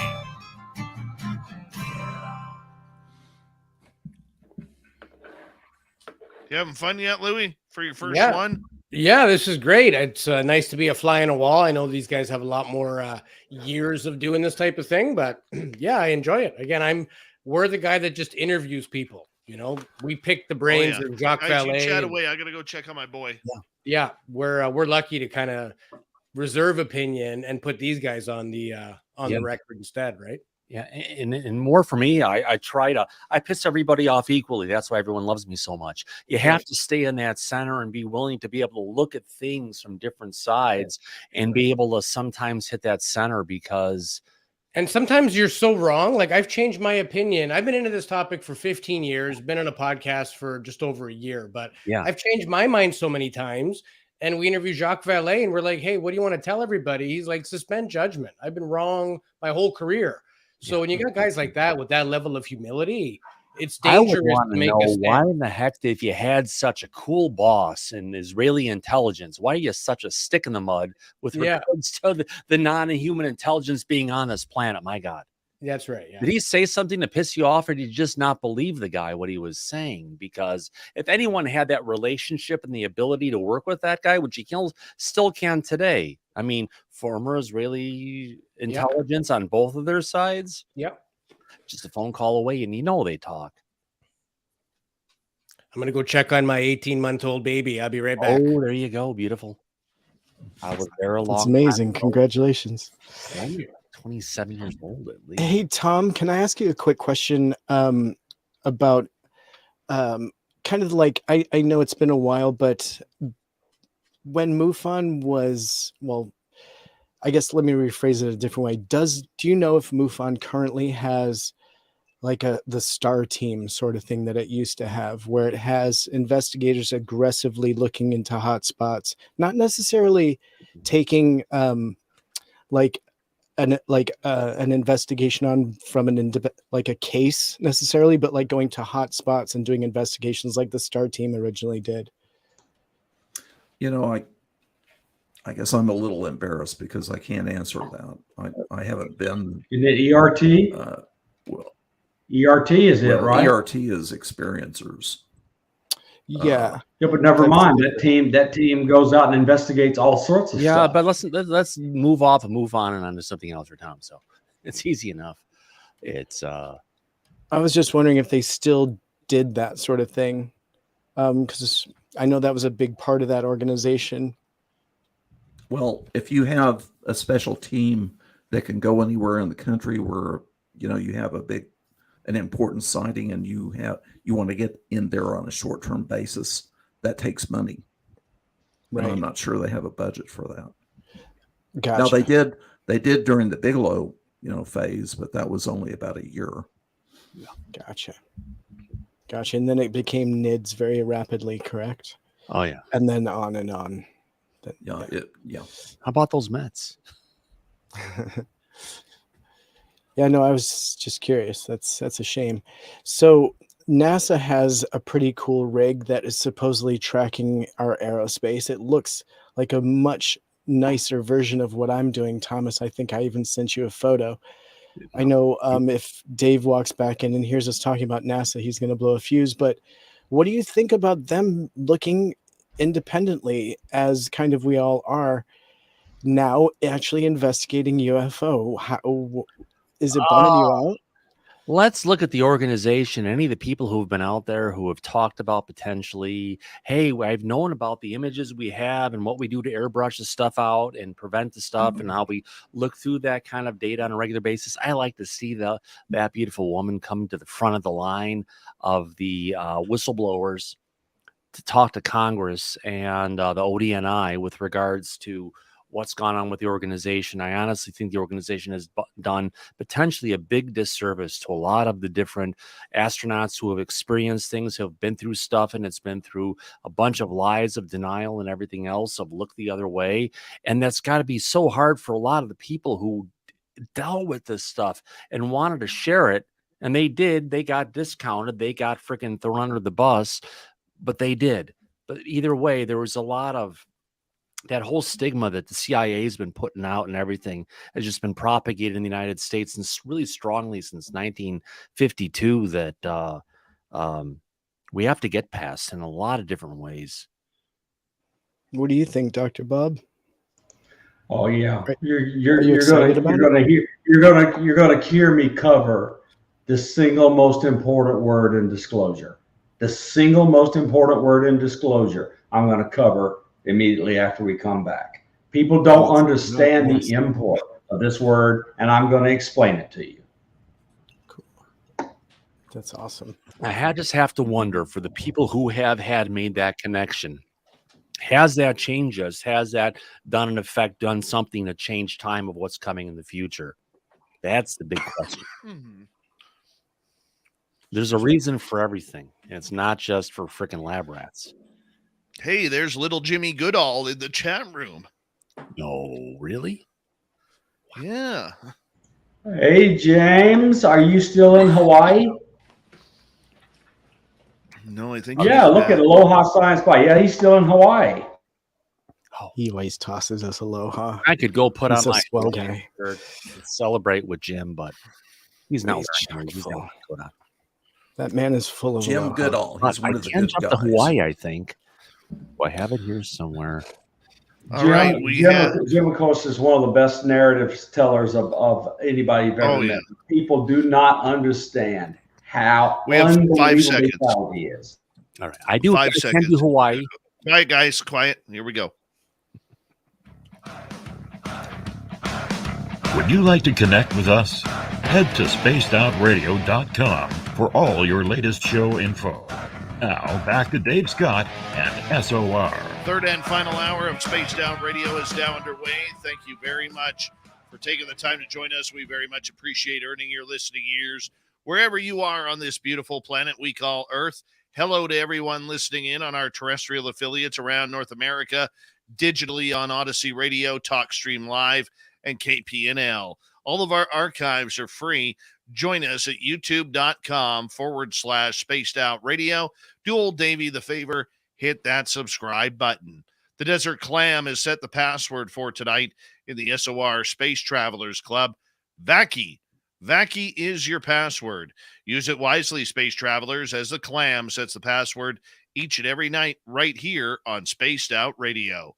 Our website is spacedoutradio.com. We have a plethora of features for you. Rock out to Bumblefoot, read Shirky Poo's Newswire, check out our swag as well. Follow us on Twitter at Spaced Out Radio, Instagram at Spaced Out Radio Show, and on TikTok at Spaced Out Radio. Let's bring in the panel for the third hour here on the Mighty SOR's SOR Roundtable, which we do near the end of each month. Talk about the month that was in the weird and strange.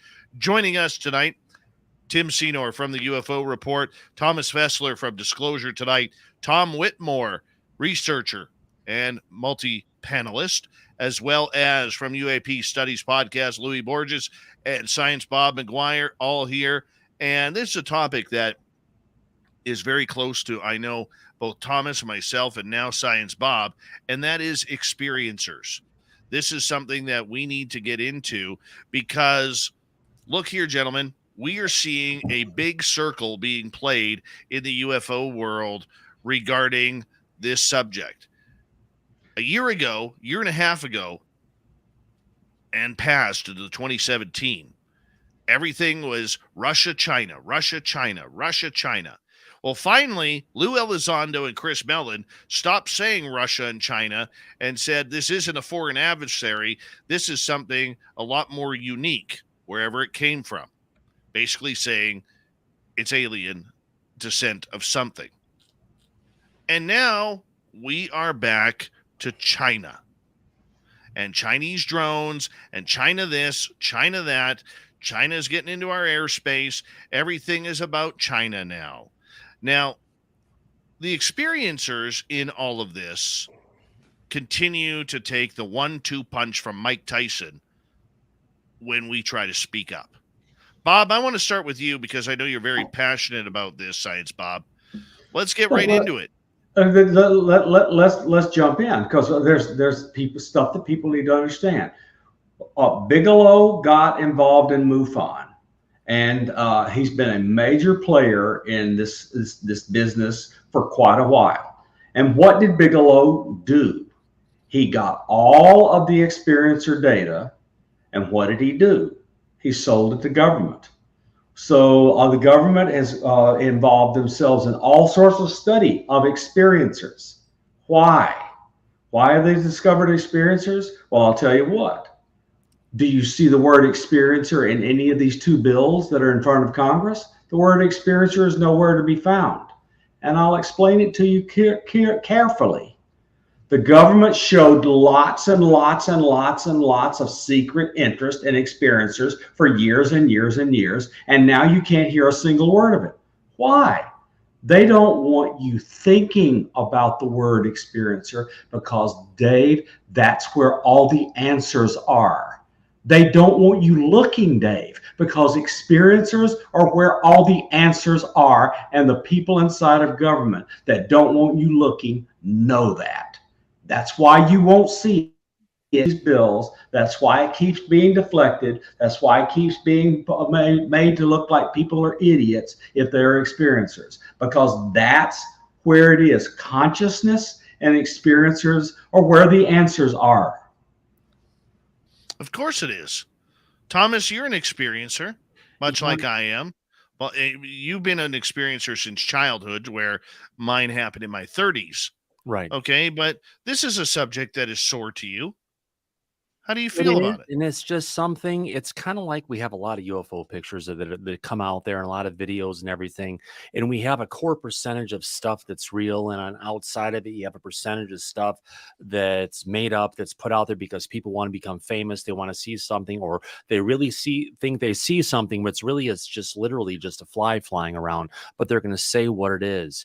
And for me, for who's an experiencer, who's been through a lot of stuff and has a lot of things that I can do, for me, I know I just kind of rein it in and just know that we got to be careful in some respects for what we bring forward, how we do it. But know that, yeah, there are things that take place. There's stuff that Gary Nolan has gone and figured out with the Claude Putnam and what goes on in the brains and how we can see the stuff. There's changes that are there, but it's just also an understanding of this big, like you said, Dave, consciousness. That's the key, and how it connects with us and what we learn from it. And that's why when I hear some of the stuff that goes on when we're talking about implants and everything, knowing from what I know from through the consciousness standpoint, and I'm like, really? That's necessary just because of what we can possibly connect through and what this bigger picture is, that the government doesn't want anybody to talk about, that the general people who are out there will take and push it down. But we just have to take that chunk of it, saying that, yeah, when people who come in contact with this, there's this upgrade that goes on, there's changes. What I would just really love is to see Gary Nolan go ahead and get some of the survivors, and I'll call them survivors because that's exactly what they are, from the Zimbabwe event that happened in Africa a long time ago at the Ariel School. They're up in Canada. Get them checked out, get them scanned, take your theory that you have and everything that's there, and take it and cement some of this stuff with some people that are from well-known events, and they can, we can connect the dots that much better. Gary Nolan gave an extremely important talk into the Ian Doley, Jay King, etc. Meeting that was in New York, an inquiry into anomalous stuff. And Gary Nolan gave the keynote speech at the end, and you just carefully listen to what Gary says. He knows exactly where he wants to go. Thomas and I are both right about experiencers, and Gary explains why he is slowly bringing data out building databases and other things so that he can slowly bring the skeptical scientists into the picture. And he talks about all of the work that can be done is at the boundary of hard science and the study of consciousness and these other things. Nolan knows where he wants to go, and everybody in this field wants to pay attention to Gary Nolan because he is the thought leader in all of this. And the thing is, that really upsets me, the whole thing. We've got Gary there, and they should have Lou next to him, but he's not there right now just because of all the stuff that happened earlier in the year. And that's just Gary's trying to pick it up and take it into places. But imagine if we had the powerhouse of those two going at this right now, Bob. Yep, I agree. And just Dave, just let me jump in before we get too far gone. I want to point out to our audience the extreme importance of the word immunity. I want you to understand why it's important. In a criminal thing or before Congress, if I bring you in and say, I'm going to grant you immunity from your NDA, or I'm going to grant you immunity from prosecution, what is the one thing everybody that opposes this is scared to death of with this word immunity? If you're granted immunity and you go in front of one of these bodies, you are not allowed to say, I will not answer the question. Right. Immunity grants those who grant immunity complete and total power over your ability to say, no, I won't answer. You gave that up by accepting immunity. That's the critical thing that people are opposed to the word immunity are doing, because they cannot stop these people from talking. Right. But do you think some of the people, Bob, who have done some of this stuff may need anonymity in addition to immunity because of the far-reaching consequences of what's been going on? So anonymity is almost an irrelevant factor so long as they get immunity, because they can be anonymous and be required to tell everything they know to the people who are interrogating them. Immunity is the key to getting all the answers. Bingo. Thank you. What about the social aspect of this too? Like, we chatted with Ross Coulthard, and his fear is that a lot of these people that are going to become future whistleblowers are going to say, forget it. I see what you guys do. And, you know, the world of Twitter and everything else, you just rip everybody's head off. I don't need that in my life. So he's, you know, again, that's a legitimate concern that even if you have Thomas and you are both bringing up valid points. But again, the people that are asking the questions can grant them immunity and anonymity. They don't have to tell the world everything these people have told them, so long as they tell them. And under immunity, they are required to answer every question. Because even if you have anonymity, immunity, you may need anonymity to keep yourself alive for some of the stuff that they're going to bring out. Yeah. But gentlemen, there's a problem here. Okay. A U.S. Air Force pilot just did exactly what he was supposed to do, which was report his UFO report to the Aero, whatever the hell the acronym is today. APRO, whatever it is. Okay. He did the thing that he was supposed to do. Okay. And the point that I'm getting at is he got reprimanded by his superior officers. He was not granted immunity before he left. Well, how would that work with the Wilson Davis documents if Admiral Wilson? Every single one of those people under the NDAA and the intelligence community budget will be granted immunity. They will be able to talk about their unacknowledged special access program, their other SATs, all their TS, SCI data, and then once they have immunity, they can talk willy-nilly and nothing can be done to them. The problem with that, Bob, is it does nothing for the public because it's all going to be behind the scenes. The public. Dave, listen. Well, no, let me finish my point. Let me finish my point first here. Okay, because I'm coming at this from a completely different angle than you. I'm about to answer your exact question. I'm going to answer it. If all of these people come in front of Congress and they tell the entire truth, you think that stuff won't get out to the public? It will. Not all of it. Not at all. All we need is some of it. Not at all. All we need is some of it, and the floodgates will open. Disagree. I disagree with you. I'm just telling you I do.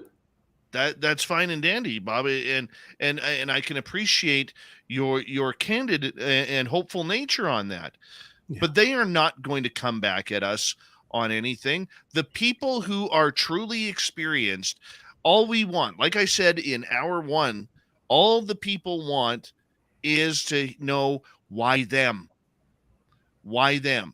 We're not going to get that from an Air Force pilot. We're not going to get that from a Navy pilot or a helicopter pilot. Yeah, and I agree with you, Dave, but that's the reason we want science and other people to study experiencers and why the government does not want you doing that. But right now, the entire point is this, all right? The only people, it seems right now, the only experiencers that are even listened to are airline pilots, commercial pilots, and military pilots. The rest of us can go to hell. Right now, you're hearing all over the world, airline pilots are reporting a massive uptick in occurrences, and they just cannot be kept secret.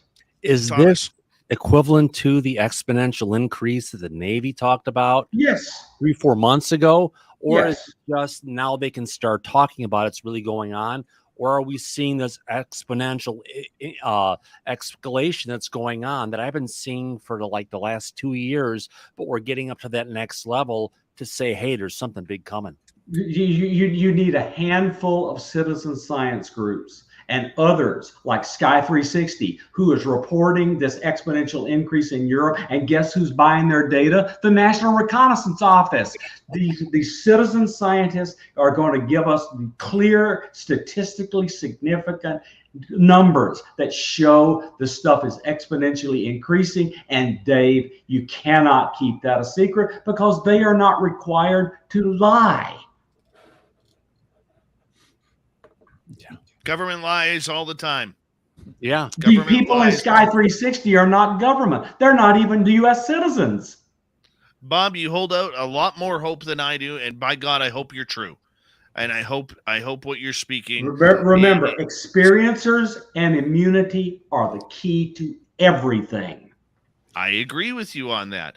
I'm just saying that the American government, under the military-industrial complex the last 70 years, is not giving a peep onto what we need to know. I'm telling you that citizen science enabled by unbelievable technology that the government does not control is not controlled by government.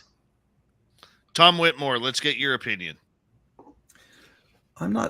Obviously, I'm not a lawyer and I don't know the ins and outs of how things work in Congress, but my understanding is that, let's say I committed a crime and the committee in Congress is investigating a bigger picture than that.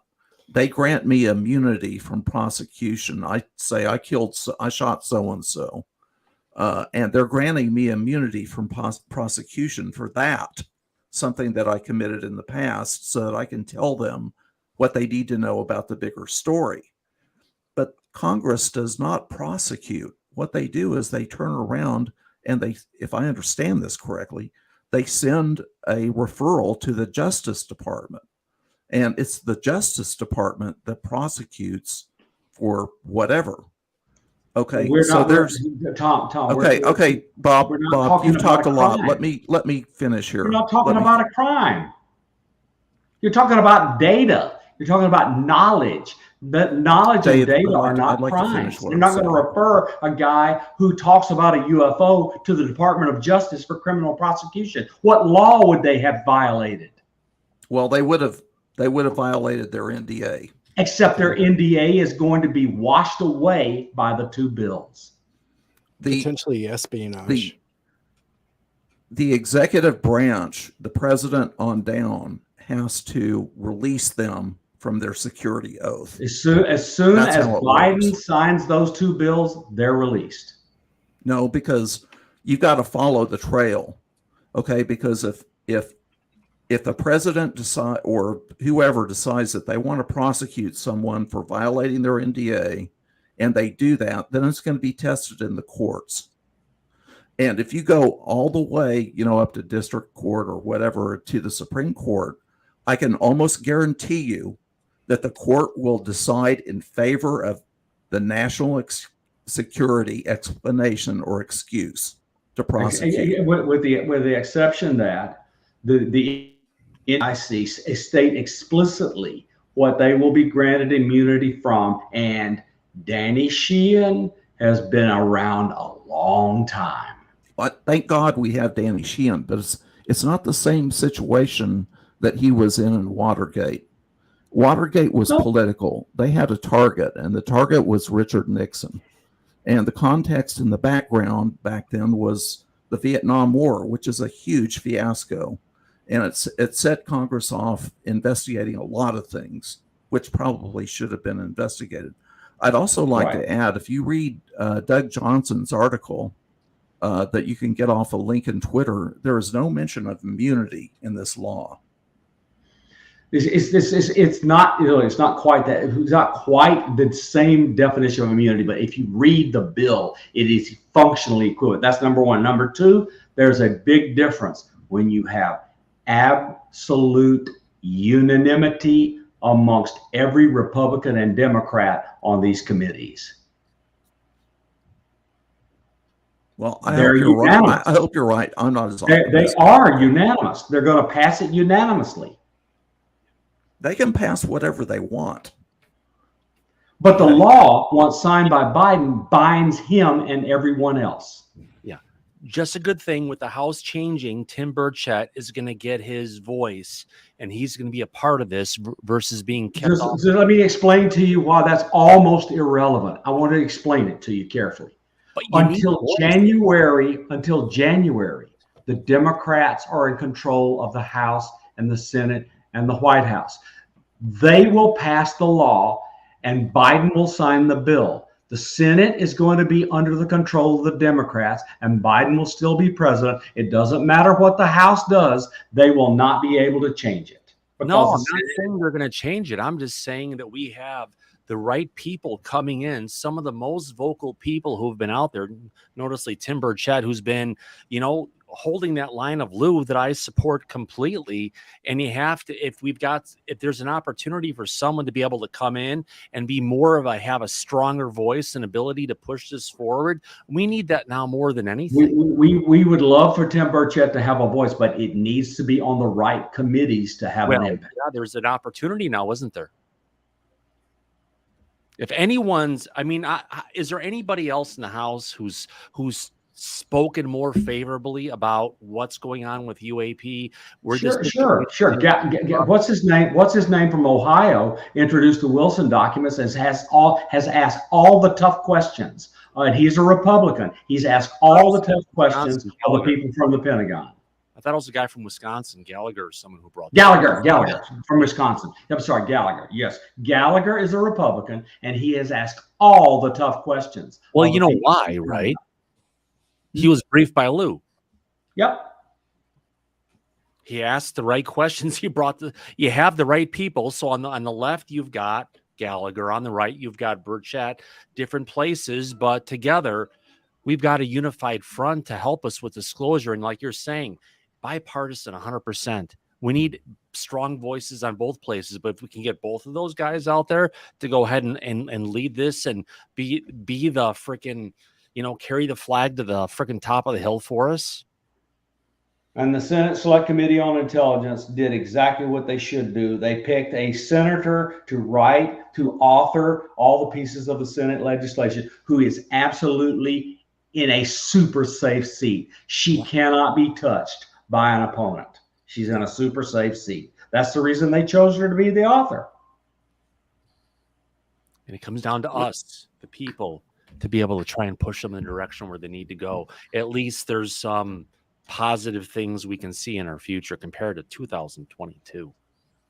Well, either way, we're going to find out what happens whenever this bill gets released. We have the panel of Science Bob, Thomas Fessler from Disclosure Tonight, the UAP Reports, Tim Senor from UAP Studies Podcast, Louis Borges, and researcher Tom Whitmore. We got him for another 30 minutes on Spaced Out Radio. We'll see if the next part will get just as heated, because, hey, why not? That's what makes for great radio.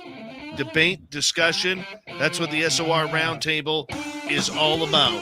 When we return, what is the best and worst of the entire phenomenon of 2022?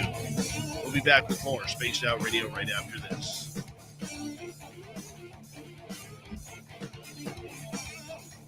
I've actually learned the power of the mouse ears.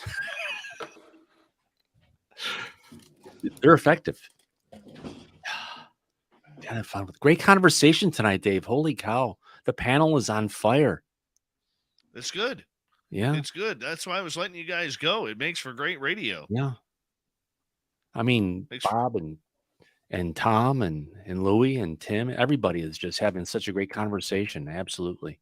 Well, I'm a little pissed off that Louie didn't wear a tie, but I mean, what do you do? Yeah. Well, not wearing a tie apparently is the right thing to do in this industry. Just saying. Because those who wore a tie, you know where it went.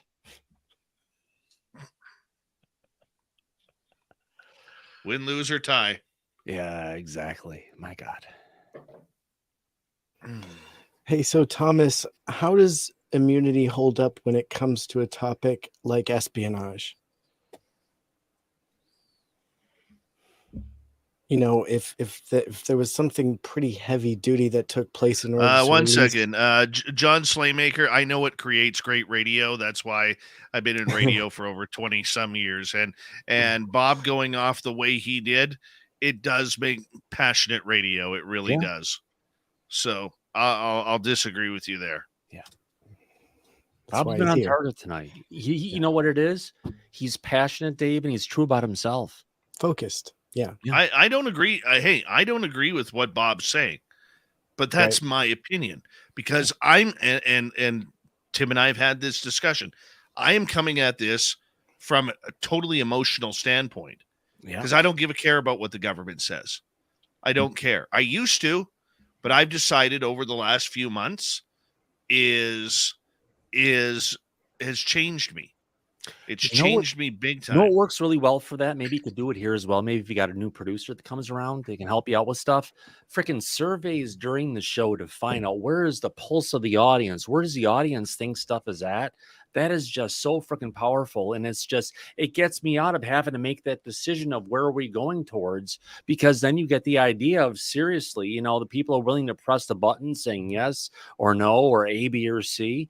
It helps understand where everybody sits, which kind of brings a lot more people into it, I guess. Well, I mean, the big thing is this. The government doesn't want to understand, Thomas.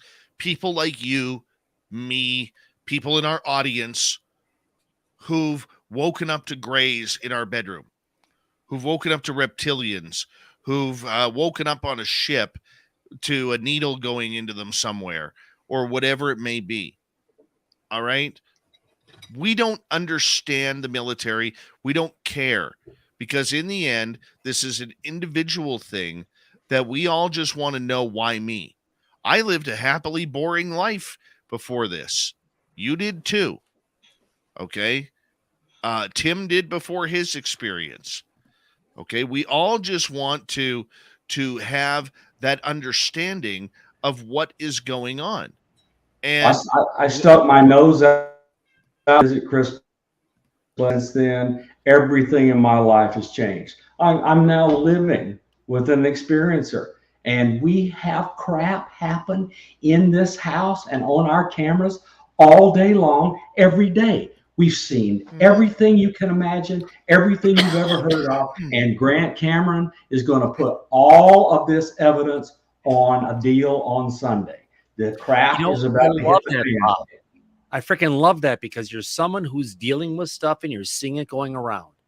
And we have on video. We have on video. And your clothes are on backwards. There it is. You've got the we have on video orbs, triangles, cigars, weird shaped structured craft. We have orbs flying through our house. We have all of that on video, every bit of it. And Grant Cameron is about to blow the world open with this group of orb people. You're the one who's gathering the data. I'm glad Grant is there. I'm surprised he didn't talk to frickin' Dave.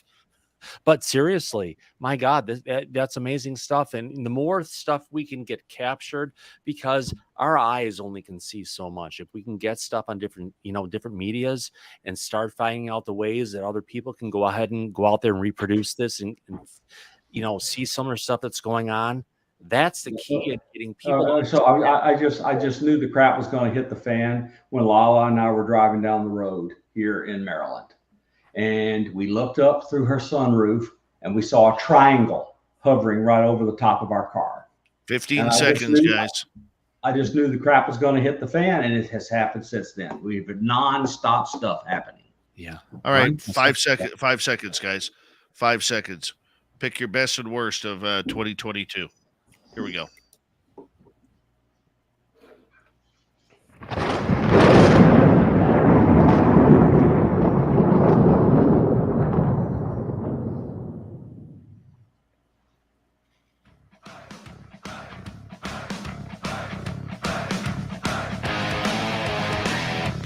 Grounded third. We're heading for home tonight on Spaced Out Radio.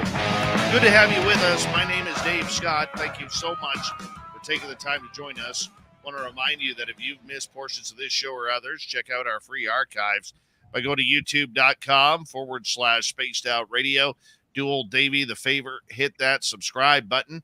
Our website is spacedoutradio.com. We have a plethora of features for you. Rock out to Bumblefoot, read Shirky Poo's Newswire. Check out our swag as well. Follow us on Twitter at Spaced Out Radio, Instagram at Spaced Out Radio Show, and on TikTok at Spaced Out Radio.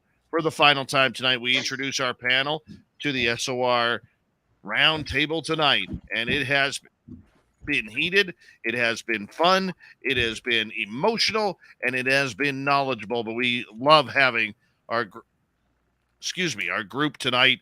Louis Borges from the UAP Studies Podcast. From Disclosure tonight, we have Thomas Fessler, Tom Whitmore, researcher, Science Bob McGuire, and from the UAP or UFO Report on this show, Little Timmy Senor. We call him the Timbit around here. He's even got his own theme song. Yeah, maybe we should play it for him, should we, Tim? Because this is usually the time. Here we go. Here's Tim's report. Nobody's gonna know. They're gonna know.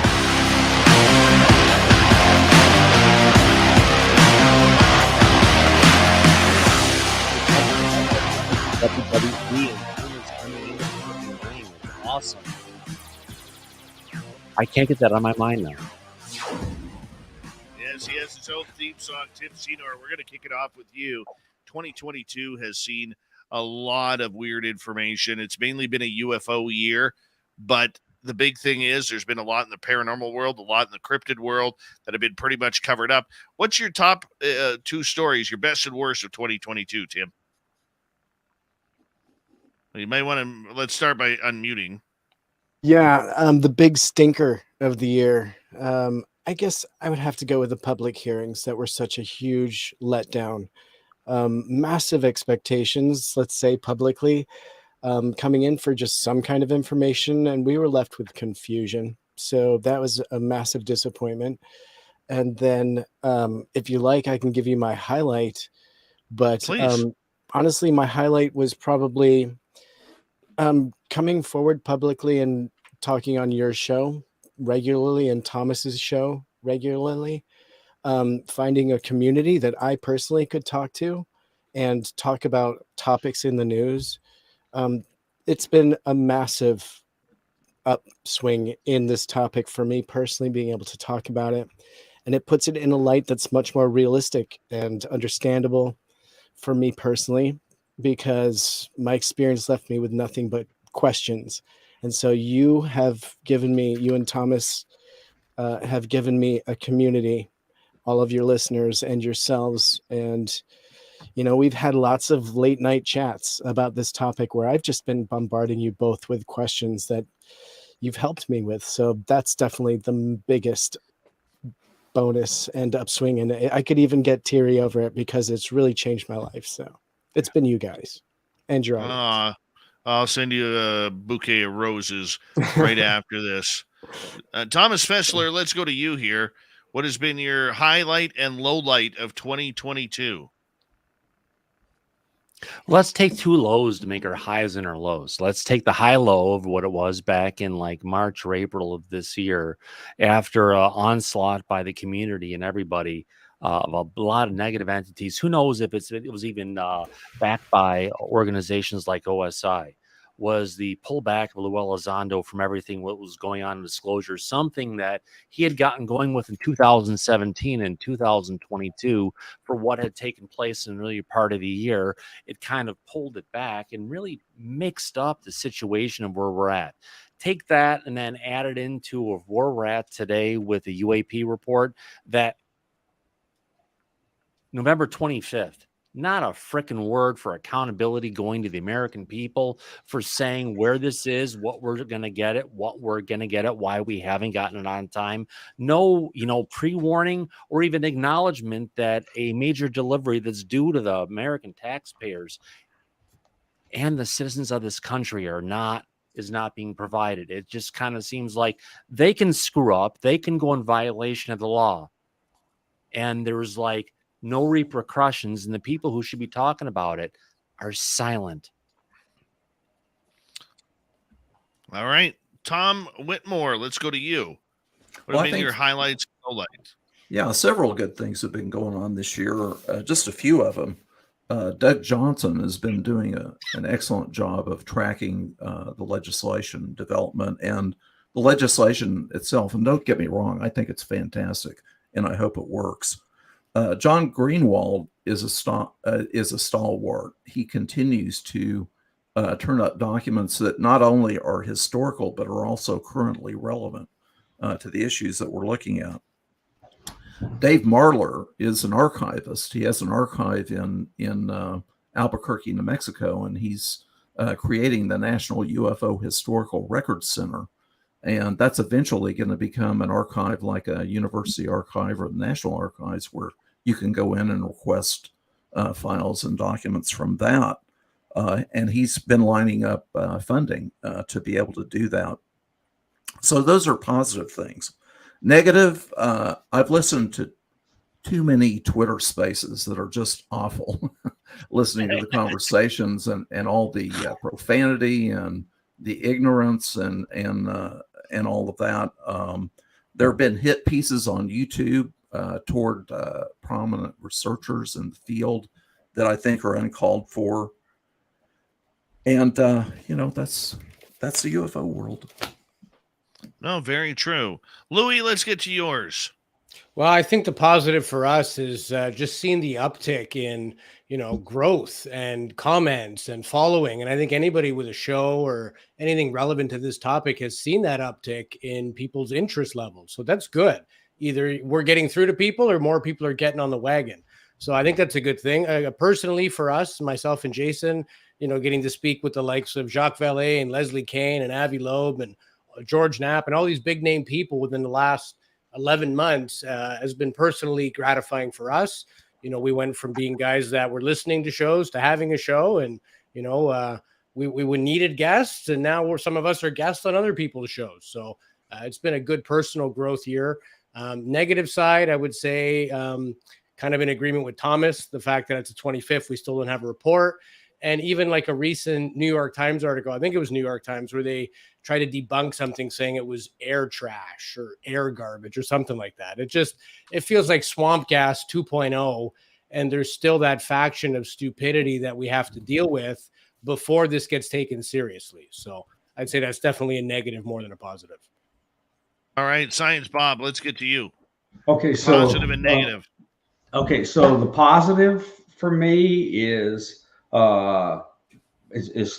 personal. I entered a relationship with Lala Bright, but that led me to getting to know Deb Shakti and interacting with Grant Cameron and other things on various things. And I'm just going to tell you, this utterly changed my life in the sense that I now have no handcuffs on me. My handcuffs are gone. I'm going to talk openly about everything I know. And so almost all of our major positives, Tom is exactly right. Those are major big deals. So Grant Cameron is leashed, and he was behind the big Canadian effort that was about to unleash Canada as a major element in disclosure, and he's going to continue that role. And also, he is. Everyone needs to go and watch Grant's video on the Wilson documents and the Oak Shannon notes. There are major things in the YouTube deal where we went over the documents, we went over the Oak Shannon notes, and we understood the import of what is in Oak Shannon's notes and why it's relevant to disclosure. And the big negatives are all the downsides of trying to get actual truth out of government people. And what we know is we're going to have to go the long slog of getting citizen science involved and getting some data out to the point where government says, okay, there's too much citizen science data out here. Everybody understands the truth. And just one more positive, getting to know Jimmy Blanchett, Deb Shakti, Lala, and me working on using Jimmy Blanchett's tools to try and hopefully achieve two-way communication. All right. The non-human intelligence? Yes, two-way communications with an HI. Let's talk. And seriously. What's your negative there, Bob? The negative is all the crap that's going in and around Congress that we've already mentioned. The crap in the New York Times, the crap in people slowing down, the fight that's going on inside government. But I believe what that means is disclosure to me is inevitable, but it's just going to be slower than I had hoped. Yeah, but we can move it forward in ways that other parts aren't, and that's what if we do the two-way comms with NHI, I'm telling you, the deal is over. The deal is over. The entire deal is over once we do two-way communications. Well, yeah, all right. I want to help where I can, and I might be able to. I'm going to give you my positive of 2022, and I'm going to step out of the UFO world for a minute here. And the one thing that I've loved about the Bigfoot community this year is we really seem to have a lot more researchers opening up their minds and their eyes to what the evidence is saying.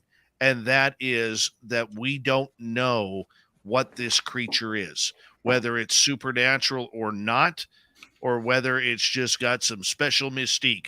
It seems a lot of researchers have moved away from the typical flesh and blood argument to get more into looking at the evidence properly without a bias, and have literally said, wow, what the hell is this truly going on?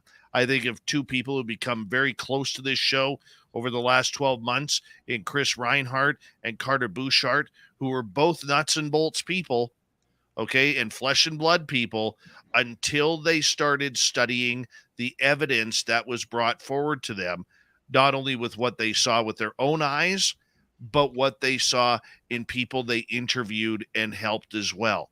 And I think kudos to the researchers who are actually putting their own bias aside and using the facts that are in front of them as what they should be studying. I'd like to support that, Dave, and I want to point out one person I know that's kind of involved in so many different things, and that is Simeon Hine, who you regularly have on, is a major remote viewer. He is doing, Lala and I are both in his third course, and I'm telling you, we're really learning a lot. And Simeon is involved in both Bigfoot research and in consciousness research and in remote viewing. And then Lala and I entered into a conversation with Ed May, and we're interacting with the people at the Monroe Institute, and hopefully we get somewhere. So I'm just telling you, the remote viewing community interacting with the cryptid community is going to be a big deal. And Simeon Hine is at the center of a lot of that. Have you talked with Julie Farrell, Science Bob? Yes, Julie's in my current class with Bingo. Simeon. Well, I mean, that would be my positive for the cryptid world. My positive for the UFO world this year would really be the fact that, you know, there was some great documentaries put out this year. A lot of people worked hard, from Darcy Weir to James Fox to, you know, whether you love him or hate him, the guys from Third Phase of Moon. They worked diligently, all of them, to try and bring their information to the forefront. And it wasn't just those three. There was numerous people who did documentaries this year. Jack Osborne's document with Ben Hansen and others out in Uinta Valley, that is worth watching on Discovery Plus. Jack Osborne did a great job. We got Absolutely. the Phenomenon movie too. Caroline Corey, Tear in the Sky. You mentioned James Fox, Moment of Contact. Absolutely. Good to see people spending money on this stuff. That's a good sign. Absolutely. And I like how they're doing these big premieres. Yeah. They're doing these big premieres, and these premieres are selling out. I think it's great. I do. Now, my downside, I have a couple this year. Luis Elizondo telling that he wanted to kill ufology. I didn't like that whatsoever. I understand the angle that he was going down, and I don't think he brought it across very well, because ufology needs to change. You can't have blind faith for the woo, and you can't have blind faith for the science. Could you say and you can't have blind faith? I think it was emotional. It was. I wouldn't have written. You know what? To me, that's one of those blogs that you write out to your ex-wife or your ex-husband that you absolutely hate, and then you throw it in the trash bin. I think that's what should have happened. Well, but I think that goes hand in hand with them not wanting to consult with the UFO community. You know, when TTSA came out. He has a point in talking about science and people in ufology. Science, the people in science that really piss me off are the ones that have data staring them right in the face and deny its very existence and won't discuss it. Those people in science are not scientists. They are religious dictators, not scientists. That's number one. Number two, the people in ufology who don't believe in gathering usable, repeatable data that can show evidence of anything. They are also doing religion and not anything that's useful to anyone. Yeah, absolutely. The hard ones are here in ufology, and they just have a hard time when some of the questions get there. It's like it's like a switch that flips. Well, my next one on the negativity chart would be that we are pushing experiencers back further and further. The experiencers this year, I think, have taken a beating from people who are nuts and bolts, from people who don't believe anything, from people who think that you cannot trust anecdotal evidence, to those who feel that this is a government project and the experiencers mean nothing. Tell that to a parent who has to watch their child go through this. Tell that to a person who's lost 5 jobs in a year because they can't fall asleep at night due to being scared to be taken. You know, there's a lot of cases out there. John Mack and Bud Hopkins, they did great work. And if you believe even the extremely conservative estimates they made based on statistical methodologies, there are millions of experiencers. We cannot keep them in a closet. Exactly. And the point that I'm getting at, guys, is this. This year in ufology especially, I think we turned a real ugly corner where we are basing our beliefs on opinion rather than fact. And just because you don't believe an experiencer, or you don't believe dots in the sky, or you don't believe the government, doesn't mean that everything is wrong. All right. There is a lot of right going on in the field. We may agree with it in different versions, but for the most part, the experiencers were kicked to the curb this year once again. And I want to see that change. It has to change, because I firmly believe that the experiencers, or pardon me, if the scientific community ever decided, like if we had 100 Gary Nolans that were investigating experiencers, how much further ahead would we be in solving the UFO game? Absolutely. This is absolutely true. Absolutely facts. We need Gary Nolans. We need technologists. I'm going to play a small role in that, but we need 100 Gary Nolans that are out there, major thought leaders who just we want to live on the edge. Okay, guys, we got 2 minutes left, 20 seconds or less. What are you looking forward to in 2022? Louis, let's start with you.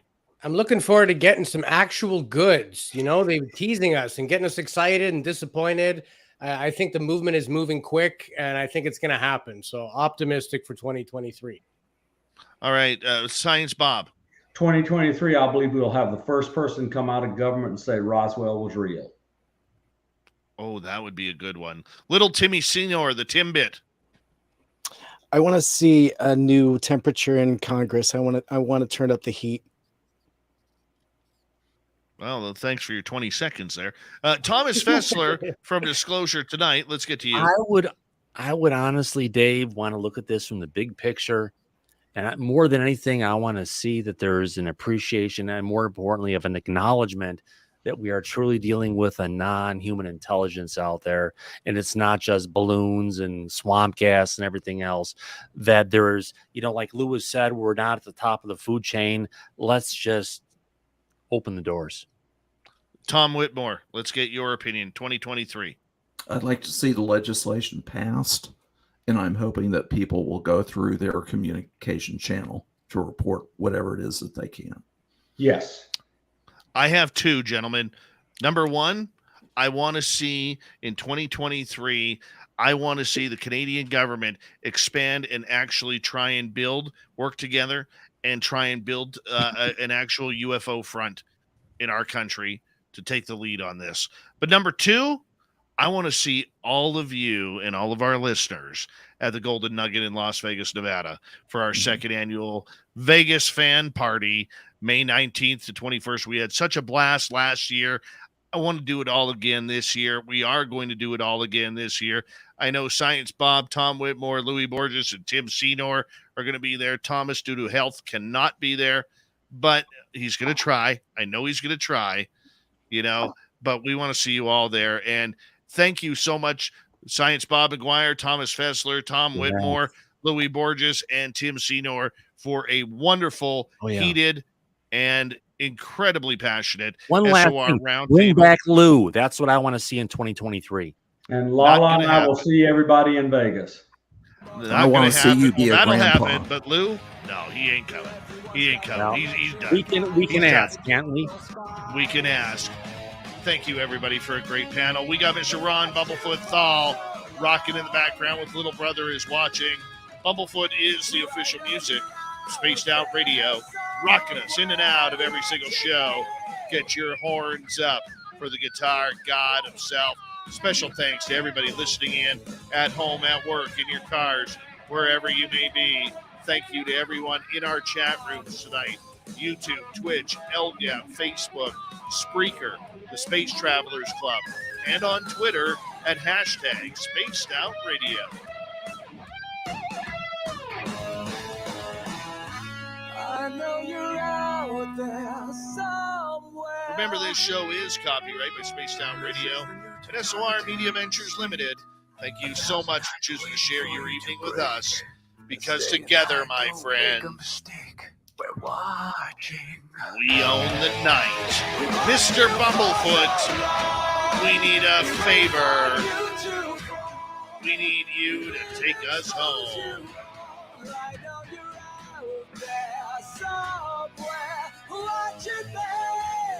Yes, the Woo train has docked for the night. But soon, my friends, we shall ride again. Your seats are always available. Your tickets never expire. And if you want to bring a friend, we've got room for them too. Good night.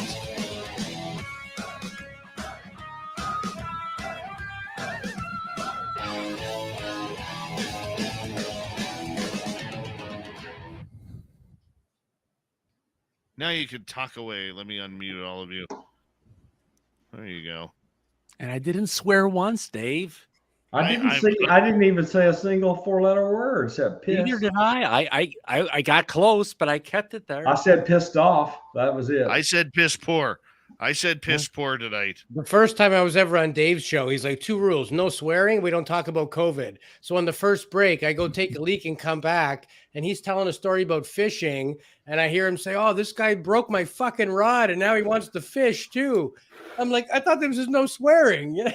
Oh, that was during a commercial break, so Yeah. that was okay. That was okay. Yeah. God. Can you imagine that guy, the nerve of that guy. I got a free rod out of it. That's all that matters. That's why you always buy a fishing rod that has a lifetime guarantee.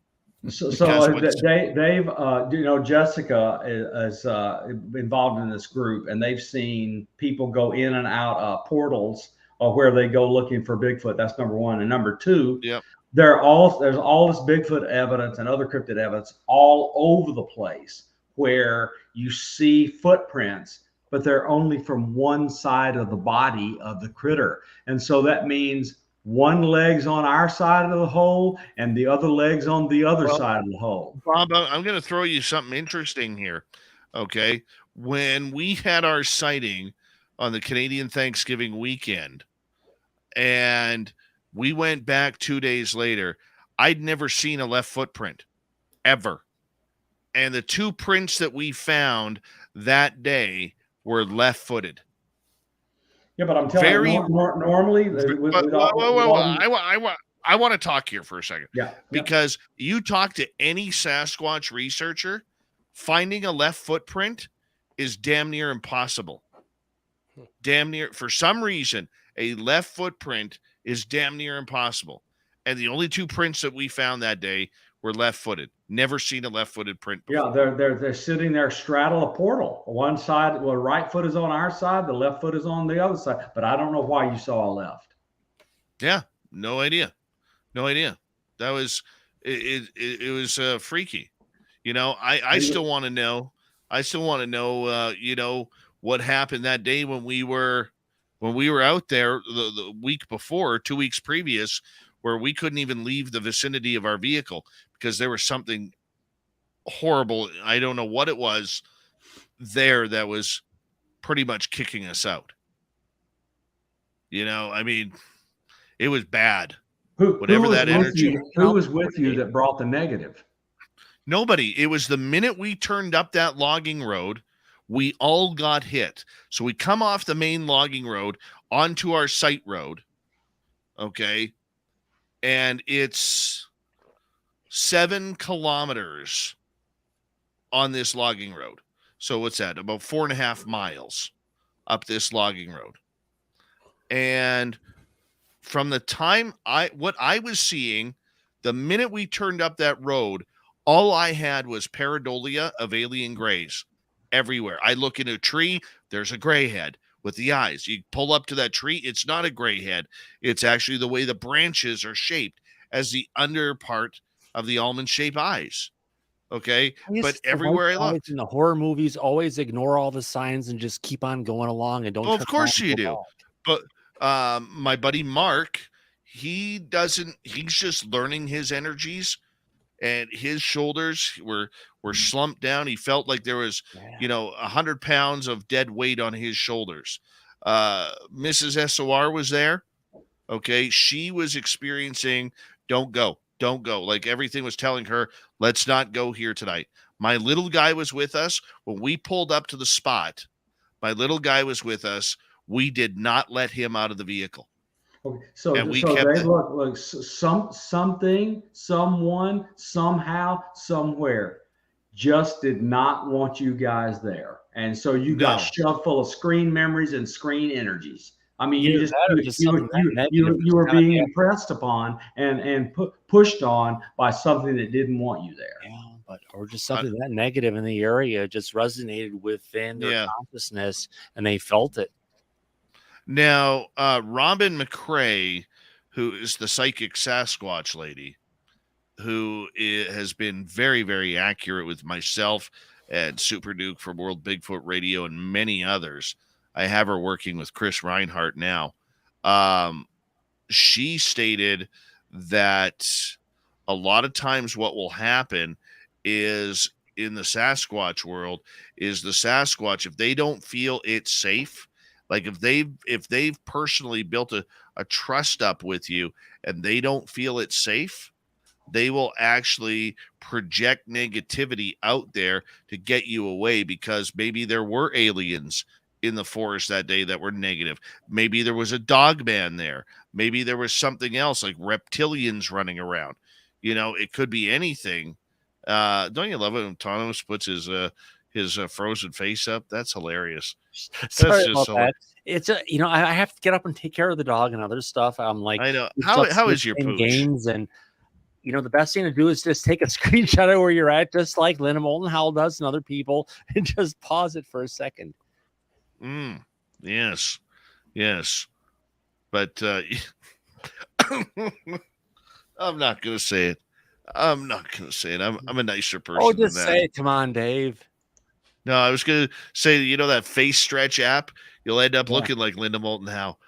No. Sorry, I don't look like E.T.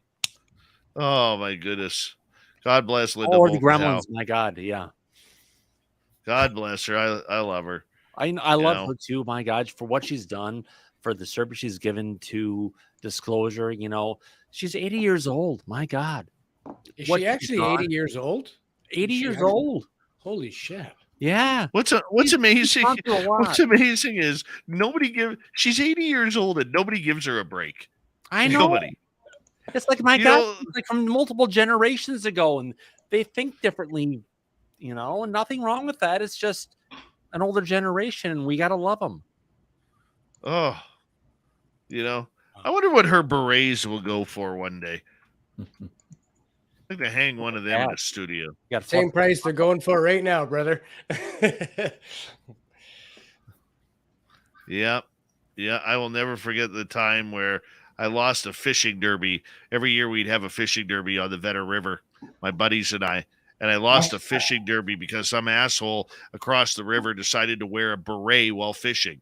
You don't wear a beret while fishing. And I was yelling at him, take your beret off. Like this is fishing, not soccer. We're not an official painting Linda portraits. Beret. The I sure do wish that Linda would show me one piece of concrete, actual, usable evidence of any of her claims of stuff in Antarctica. Didn't you get this stuff from Art Bell and she sold it to Tom DeLong?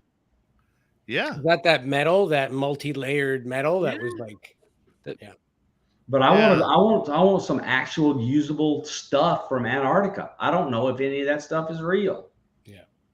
And 1 second here, Angela, let's not have a serious moment over the whole Linda Moulton Howe comment. She's wonderful. We love her to death. Okay. Yes. We've even 1 second, Thomas. We've even stated that we love her to death. So let's not have an aha gotcha moment. We don't do that in my chat room.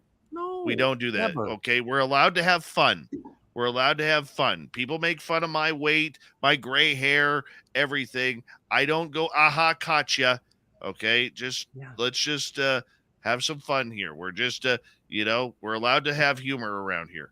Yeah. So I haven't said once that your haircut reminds me of a couple lesbians I worked with in the past, but that's okay. Thanks, bud. Appreciate it. Anybody that doesn't know the importance of Linda Moulton Howe to cattle mutilation research doesn't have their head in the game. That's true. Well said. Okay, gents, I'm going to sign out for the night. It's a long night when you're a baby.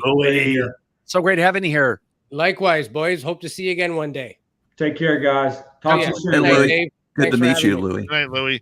Tom, We'll let's talk about two-way comms. Yeah, of course. Yeah. What are we doing with two-way com? Oh, where'd Bob go? He fell off the bus too, I guess. Okay. Gee whiz. But Tom Whitmore's here. Tom, thank Little you. Tommy Whitmore is here. Yeah. God darn it. I He is cannot. the star of the show tonight. Just no one realized it.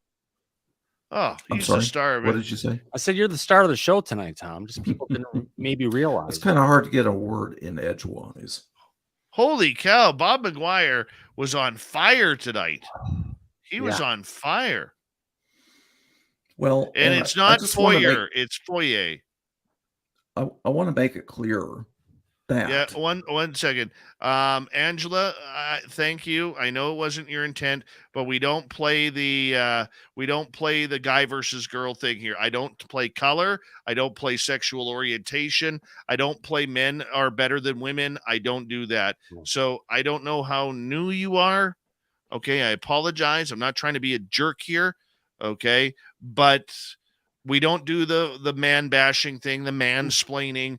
We don't do that here. Never have. We call it down the middle, and that's just the way it is. So I appreciate your concern.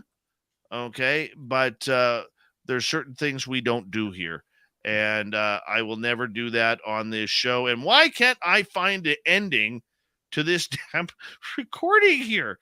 Like, son of a gun. Hey, I just want to say one thing really quick. Tom Whitmore, I have respected you for where I've seen every single time you've been on every live stream, for what you've put into this, for the time you've gone into researching and trying to figure all this stuff out. I just wanted to say personally, thank you from me to you, my friend. You are an amazing contribution to this community, and I so appreciate everything that you've done and you continue to do. Oh, yeah. thank you, Thomas. I appreciate that very much. Yeah. And I'm glad that you have your show and you're on almost every night. Yeah, I try to with what I can, and but and you're out there what you keep on doing, man. advocating You are for just such disclosure. a gem for this community, and I appreciate Grandpa Dave for bringing you out here as well today. My God, That's not even an insult anymore. That's not even an insult. Title. It's But true. I just want to make the point that I want the legislation to work. I really do. I just don't think it's an open and shut case. I don't think it's all over. Tom, I agree with you. You got, like with Bob there, sounding like it was so matter of fact, and maybe that's what his insiders have told him. I don't know. Okay. But for me, in listening to that, it was hard for me to hear because the government has done nothing but shove this topic underneath the carpet.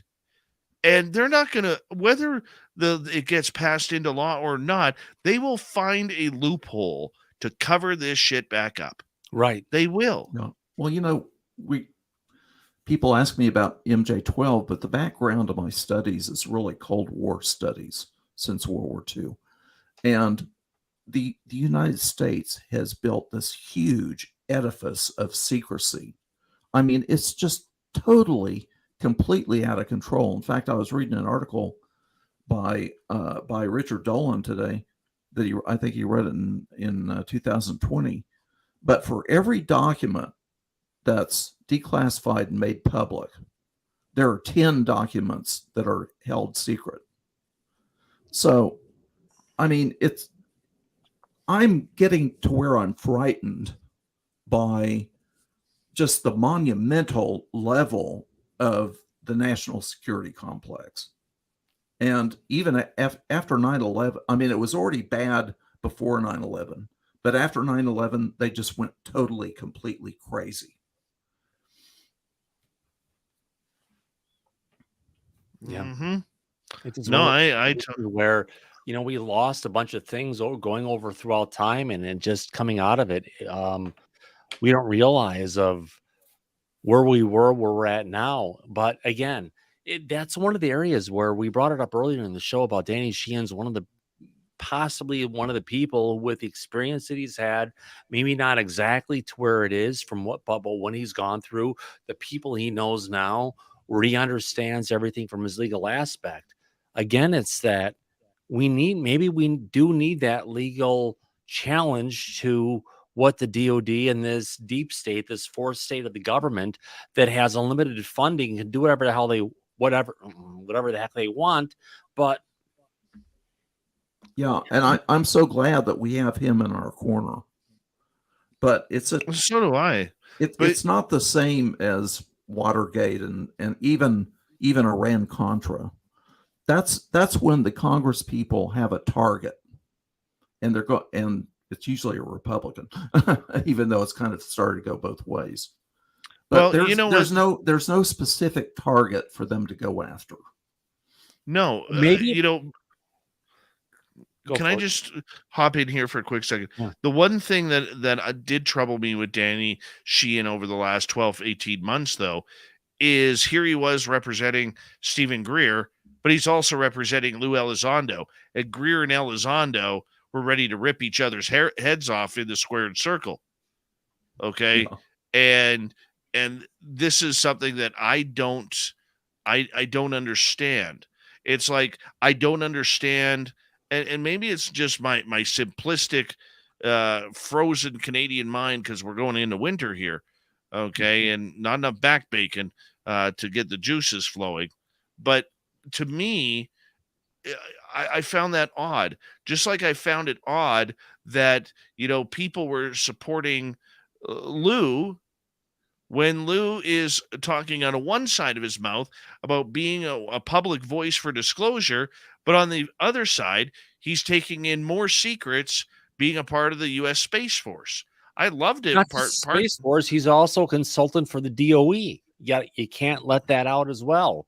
So he's consulting for multiple agencies within the United States government that are completely, trying to understand how do we deal with this stuff from this, what's going on around us. At least they're not just going ahead, covering their eyes, not talking about stuff and just keeping it out. They're actually trying to bring someone in who can bring a little dose of reality, what's going on, into how they're dealing with it, because it aligns on multiple things. And we asked about this earlier in the show. We didn't get to it. Was if you look at the nuclear question, why? You look at the dangers of nuclear substances into the planet and everything. It's not just what we have going on now. You take the 400 nuclear power plants we have now. You take, giant waves that can go across continents. How many of these nuclear power plants are going to be completely compromised if potentially the Earth wakes up and does what it does on a regular basis, which we're overdue for right now? So maybe they have a reason why they're freaked out, because they know where we're headed. Well, I don't know. I don't know about that, because I mean, we have this conceit that the so-called aliens care what we're doing with nuclear weapons, and maybe they're just looking under the hood. But you see, that's a thing that took off after Tom DeLonge, who was hanging out with Peter Lavenda, Mr. Negative Aliens, okay, and all of a sudden, Tom's going on Joe Rogan saying we have to put nukes in space because they're afraid of our nukes and we can blow them out of the sky and we got to defend this planet. That's where it all started, was with DeLonge and his nut bar theories. Yeah. Chat room, I can insult Tom DeLonge. Is that okay? Yeah. Okay. Of course. Everyone has an ability to talk about where they're coming from. I understand where you're hitting this from, Dave. It's just trying to say, is there a connection between some of this? But there's been a lot of communication that Grant Cameron has talked about from a lot of experiencers with regards to our involvement with nukes and what's going on with it, where it's going to lead us to. So it's not like we're just listening to a particular dialogue that's from one isolated person, but there's a regular communication that's coming across to a lot of people with regards to our involvement with it, what the danger of it is, and where it can take our planet. Yeah, it may be true. It may be true, but I just think that that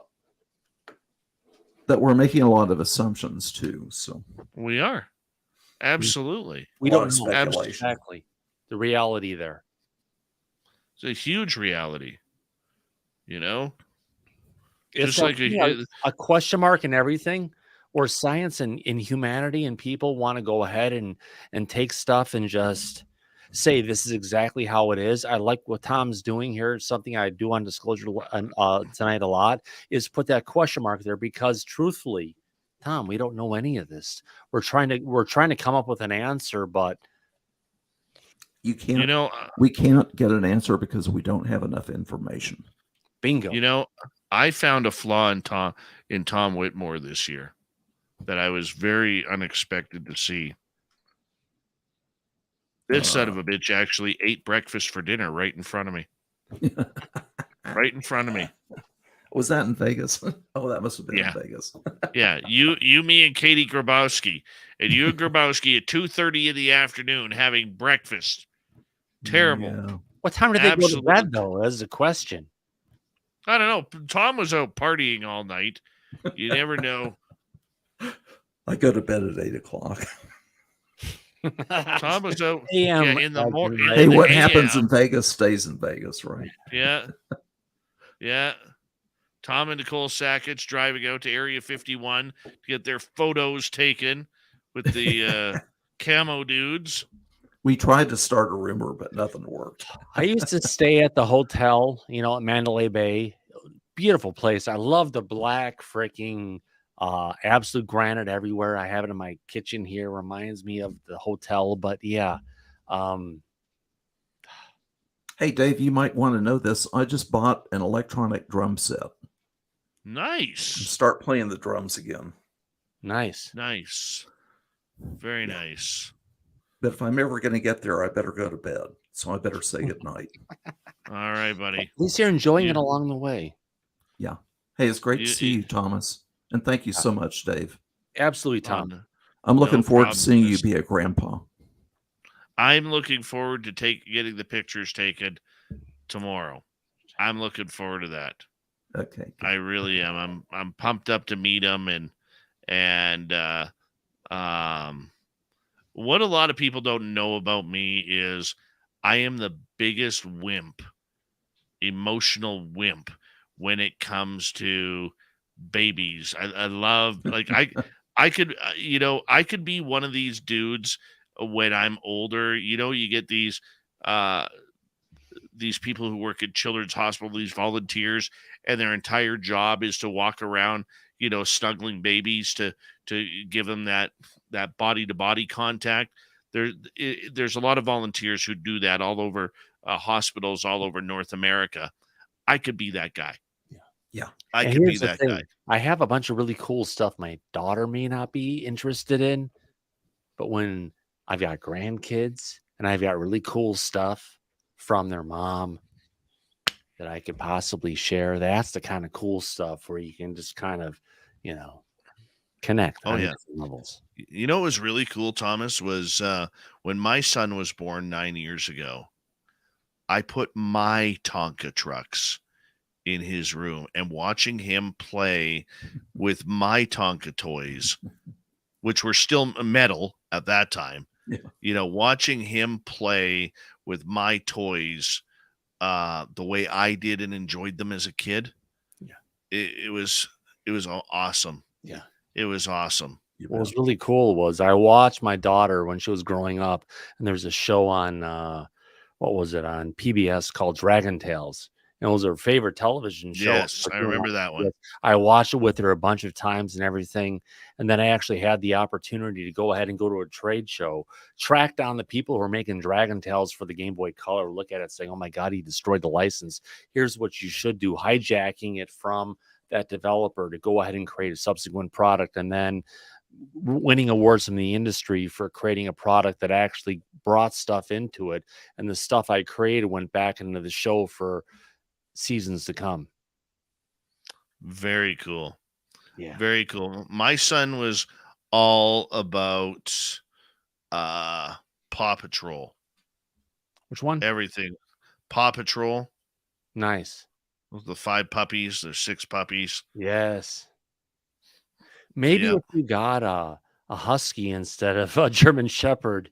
But I have a feeling a husky would have been a bit more of a challenge. Oh, my guys are just so old. They're, they just don't like my one dog is losing his hearing, and, they're getting up there in German Shepherd age. Like they're 10 and 11. Cupcake's 18 3/4.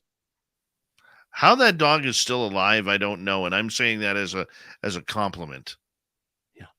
Well, Ed Edwards, who's on YouTube, teaches the course that you can get remotely, and as far as how to go ahead and build energy and where you can do stuff with your mind and get it swirling around. but you can take other techniques and add it onto it, where you can actually Mhm. build a really cool energy field that you can take and push into things like dogs. It works pretty well. My Cocker Spaniel was like 16 or 17 years old before he passed, and it was Oh, literally wow. times I'd build stuff and go, I'd throw it at him when he was outside walking in the front yard, and it would hit him, and he would freaking knock him over on his side. Mm. Speaking of Paw Patrol, what's really cool is one of the cartoonists for Paw Patrol actually listens to this show often. Woo! Yeah, I found that I found that out after he won an award because he became Facebook friends with me, and then I Awesome. watched it. I had no idea what he does because I don't follow a lot of what people do. Yeah. But when it comes up, Yeah. You've done some amazing Excuse me. stuff here, Dave. You've built a great place for a lot of people to come on a regular basis and on a regular schedule. You're here a lot better than I am lately, just because I've got a lot going in my life. But my God, it's just become a great place for people to come out and hang out with Dave, freaking Scott, now your grandpa Dave, and everything else on a regular basis. And I just have to applaud you for everything that you do for the community. The hardest part about doing this is finding the energy to do it. Yeah. And look, I know some of our listeners will always come in and always come out. Very rarely do you find a Joe Monk who has been listening to us for every night for 7 years. Yeah. Every night. And, we're coming up on our 8th anniversary next week. And, there are, I remember, Tom, when we were at 10, 11 listeners, 12 listeners a night. And I didn't know what the hell I was doing. We were on Blog Talk Radio, which was just a joke. Their platform was getting hacked literally every 3 to 5 weeks.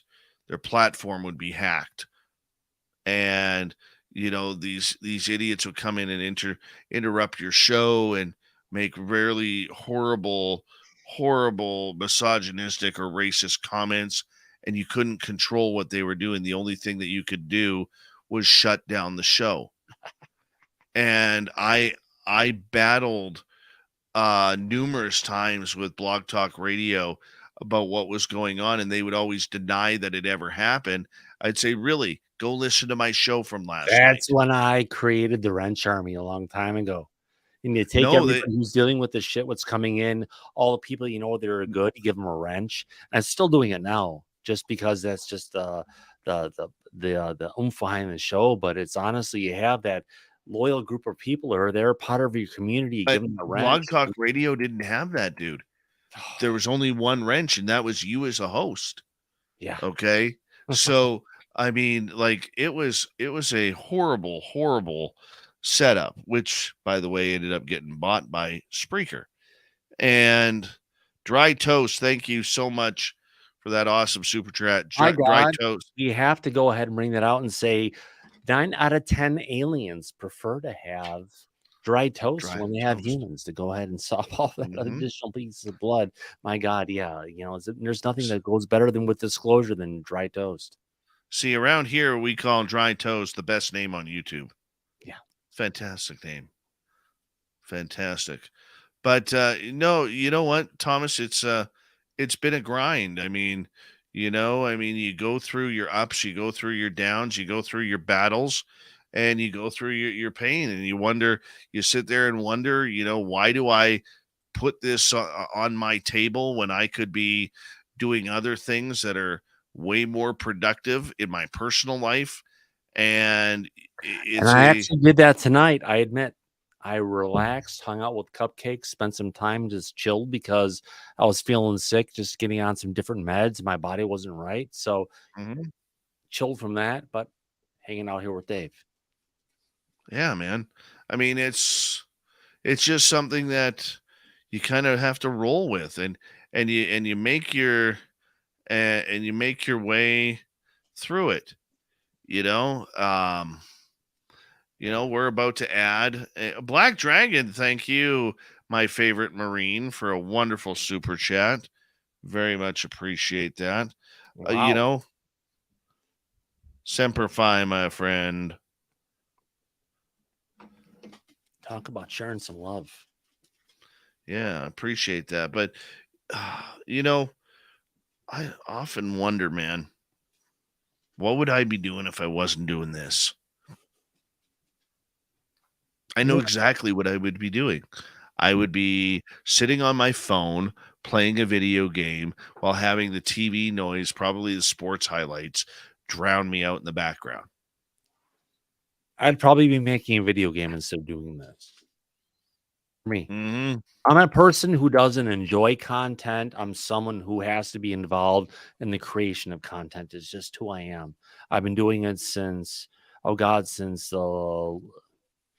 somewhere in the 90s, late 80s, early 90s, when I was making stuff for the Atari Lynx, the Game Boy, the what we call it, the Sega Game Gear, the Sega Genesis, all the different handhelds that have, the Game Boy Color, Game Boy Advance, all the different platforms that have been out there from Nintendo. And I've always been involved in some kind of content or the other. And it just either comes into, for me, and then where I'm at now, it's more about sharing who I am more than creating something that people can be a part of. Yeah, and the fact that people actually like what we do is surprising. Team Rock or Team Stump? Devil's Tower. I think it's a giant stump. It looks like a giant stump of a tree. Good man. Doesn't it? Good man. When you look at it, just the shape of it and everything for what it is, it looks like a giant fucking tree. Sorry. Well, Yeah. you're off air anyway, so yeah. Yeah. No, it's okay now. It's okay now. You were good earlier. Hi, Wallet Moth. You don't really realize, Dave, what you are to us listeners. Oh, that's way too kind. You know what? He's an amazing dad. Oh my God.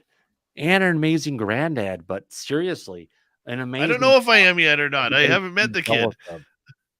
I haven't met the kid yet, so I don't know if I'm an amazing granddad yet. Well, you're an amazing dad, so granddad, absolutely. Mm-hmm. How many hours are you going to drive tomorrow? 5 each way? I'm going to drive 5 hours tomorrow to get to my grandson. There you go. So this is my day tomorrow. I'm getting up early, hopefully, or early for me, which will be about 7:30. And because I don't do before 7 o'clock. There's a few reasons I will, but the majority of it, I'll do anything for love, but I won't do that, man. Will not do that. But no, and then my daughter lives 5 hours out of town, away from me, so I gotta make the my boy and I are gonna make the trek there, and hopefully the roads aren't very icy, and we'll make the trek there. And or something? No. But we will we'll make it happen. And then as soon as we get there, my boy and I, we got to go do some shopping because I want to get my daughter some flowers, and I want to, get let my son pick up something for his nephew, and I got to get something from me because I'm grandpa. So that's going to be like 2.5 hours into that 5-hour drive. You're going to find that right place to stop at while it's still open. No, I'll end up going to I need to go to a Sport Check because they'll have little skates that he can grow into. And I got to put the influence in there now because the father's side of the family is not a hockey family. So I already gave my daughter shit for that. And his other grandpa used to be a professional snowboarder. Oh, wow. So, yeah. So he's like, I haven't been on the mountain in a couple of years. This gives me a reason to now get back up on the mountain and train our grandson. And I'm like, yeah, man, go for it. Absolutely. Turn him into a shredder. Right. Yeah, absolutely. Hold on. I need a fucking pair of glasses here. I can't freaking see. I bought this. I forgot to buy the stuff before the timers ran out. I'm in trouble now. What the hell is this? What does that say? What did I do? So I bought some aromatherapy stuff from Yeah. the lady I get my hair cut from. Yeah. It's called Element Botanicals. Yeah. Black Moon. This stuff smells like an orange creamsicle. Really? Oh, it's fantastic. The minute I smelled it, I was like, I gotta have some for the studio. All right, Cyber Monday. Knight Rider, how you doing, man?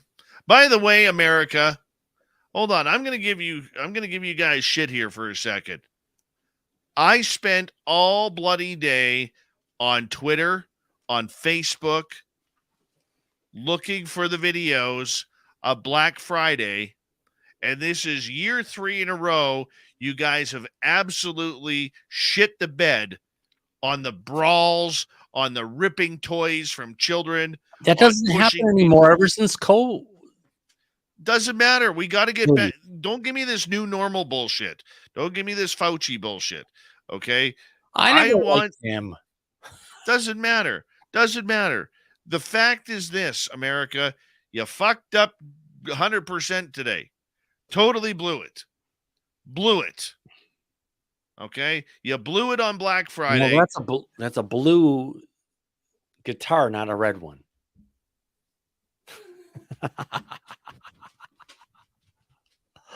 Oh, there we go. It exists. It is still there. My God. There you are. Give yourself a wave. That's what we're looking for. See? Yeah. I'm just like old school. I like this view of what you used to have. I know, but you know what? In order for me to have other people in the studio, which rarely happens, but if my buddy Merle came over, I needed room. So you changed the camera for that one time for the 99 other % of the time. I got 2 cameras in here right now. Ooh. I do. See, I can have a alt second one too. Yes, that's when I'm in the lazy and when I'm in the recliner. But yeah. See, I can also go that way. That's my tribute to Sean Cahill. You sent me this picture a while ago. I've kept it in just. I know so much. It's this is my tribute. This is my tribute to Sean Cahill. Oh, Canada, we love you, Trudeau. You are such a great leader. Don't even start with that prick. I feel your pain. Trust me, we feel your pain. And, UAP unite us. Mm-hmm. Stephanie Womack, welcome to SOR chat. And Cowboys go to the Super Bowl. Maybe. Okay, they're 7-2 now. I believe the Cowboys are 7-2. I was pulling this year. I'm so happy Denver is 3-7 after Russell Wilson got asked for that offseason trade to Denver because he didn't want to play in Seattle anymore. Loved it. I think that was a dick move on his part. I hate it when athletes do that. But it wasn't him, it was his wife. Let's be honest. Doesn't matter. Apparently I'm supposed to tell you about the bear fart story. The bear fart story? We're talking about the Bernstein fart bear? No. So one night I go to break. It's 10 o'clock. It's the first break of the night. And I go outside because sometimes I like to get fresh air or have a cigarette or whatever. And in my backyard is like when we don't have snow, my backyard is pitch black. I don't have any lights in the backyard except for some, little fancy lights. You don't have a low voltage system that goes in and lights up your forest in the evening until like 2:00 in the morning? So in my backyard, all of a sudden I start hearing this.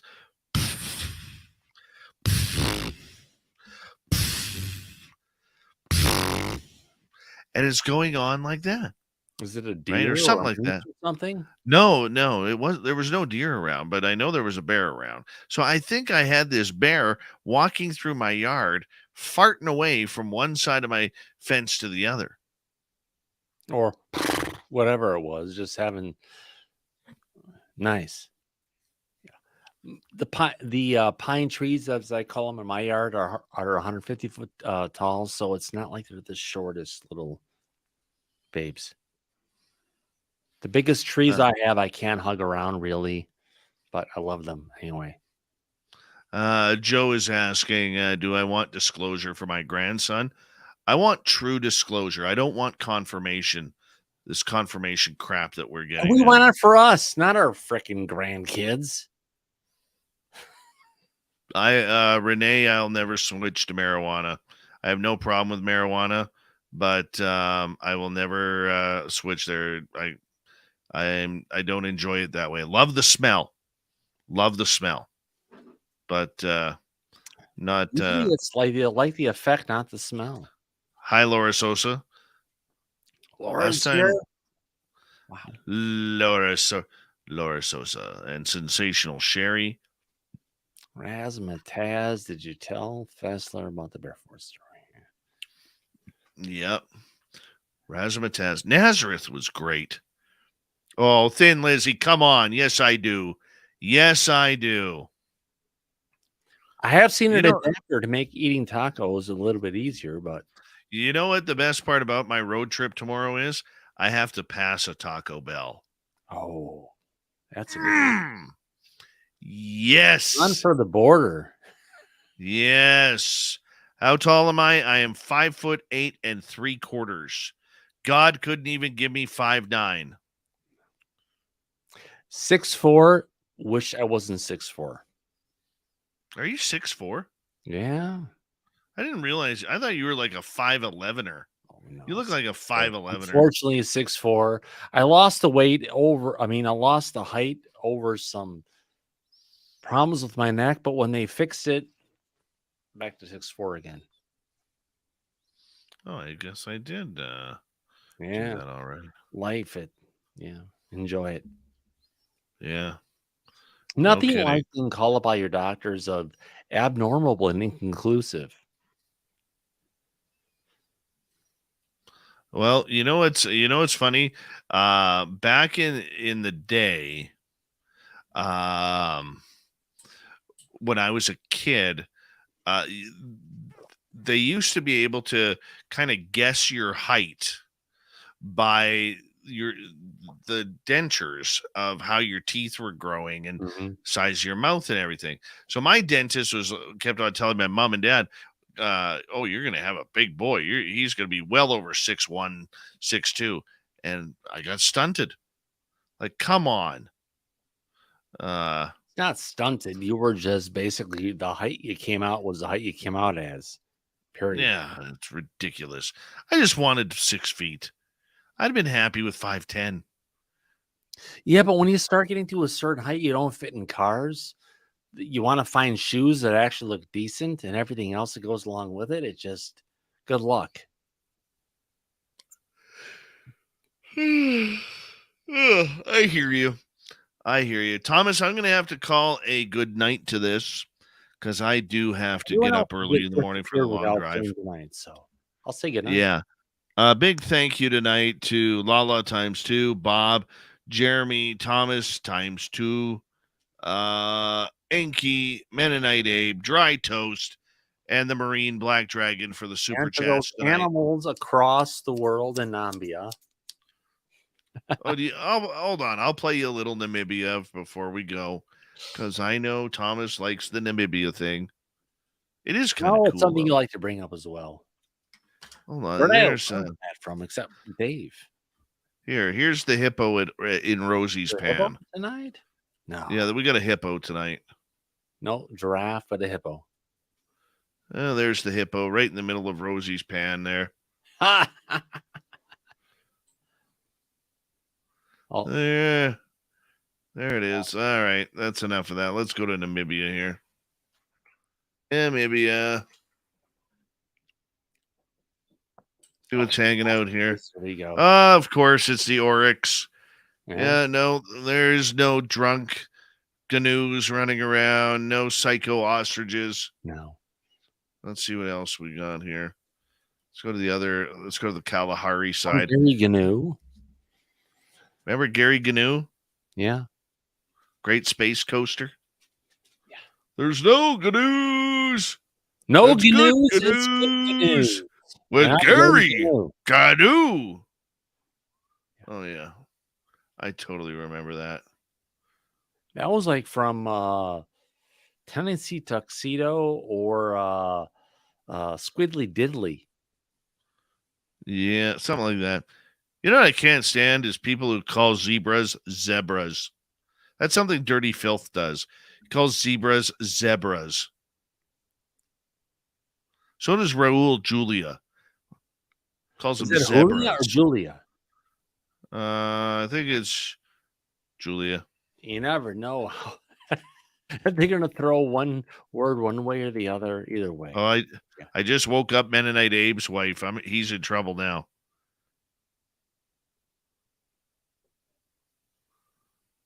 No Zed? Yeah. Oh, guaranteed. Guaranteed Raul calls zebras zebras. What the hell is that in the background? Oh, that's an African buffalo right there. It's not That's just what a that is. buffalo. It's an African buffalo. Yeah. Yeah.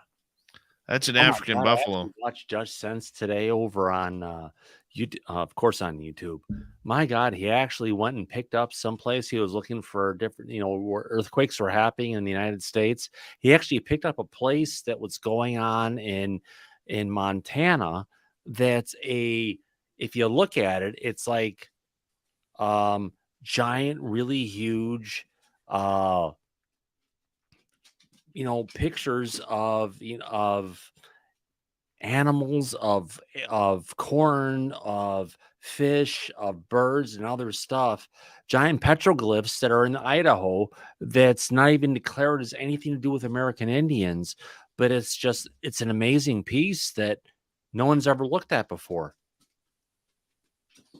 Where is that again? It's in Idaho.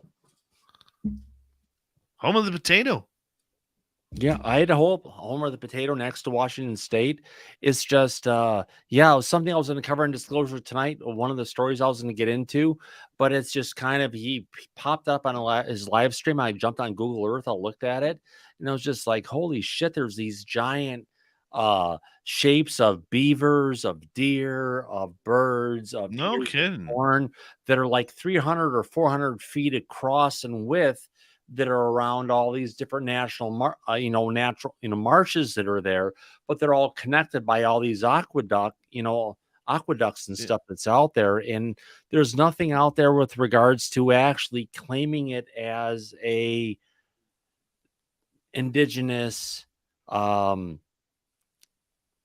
you want to call it, site.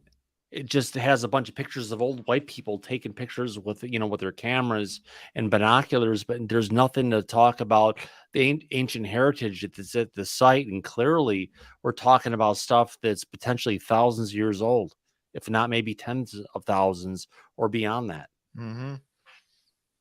Look at the size of that elephant compared to that kudu, which is about 4 feet tall. Massive.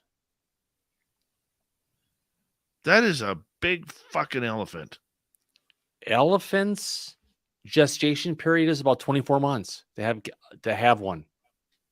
Yeah. They're part of that older part of the earth that's around us all. It's a phenomenal animal. It's intelligent. Oh, yeah. Did you ever hear this story? We reported on it one night where this elephant killed this lady. And then during her funeral, somewhere in Thailand or someplace like that, and then during her funeral, the elephant shows up at her funeral, grabs her body from the casket, and starts smashing her around again. Good. She probably deserved it. I don't think she deserved it. I mean, what do Oh, you hell do yeah. to? Elephants never forget. They're super intelligent animals. And if someone was She must really have done bad something to towards piss other the elephant elephants off. and everything, it's good that the elephant basically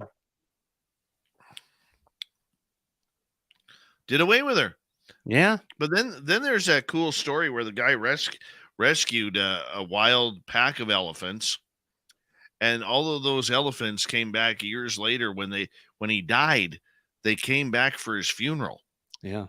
I wouldn't doubt it. You know, yeah, and like it was led by that pack was led by a couple of bull elephants that and they all went and the elephants all went and paid respect to him at his funeral.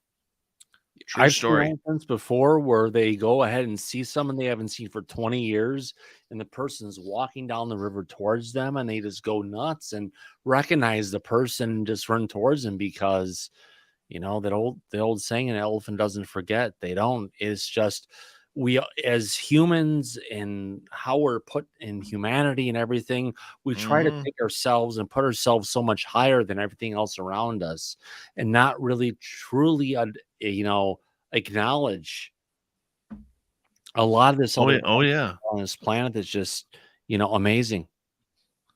Uh-oh. I think we got a poop brewing. Oh yeah. We might be brewing for a pooing right now. Yeah, I got one of those around here too. You want to piss off an elephant? How would you like to be the crocodile that bites an elephant's trunk, Oh God. and knowing that you just pissed off a 4-ton animal? Yeah. That You is know. so true. Yeah. I was really happy today, man. I did something for myself today. I got like 8 watches from my watch collection that were dead batteries. And I got all my watches are running now. Oh, Nice. yeah. I got this watch broker that I met on Facebook because I have an addiction to watches. And I think I have an addiction to SSDs for my computer. yeah.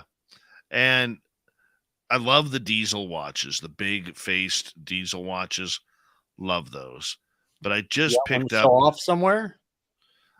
they're all upstairs. They're all put away. But I just picked up a Zarek. Have you heard of they're just wicked.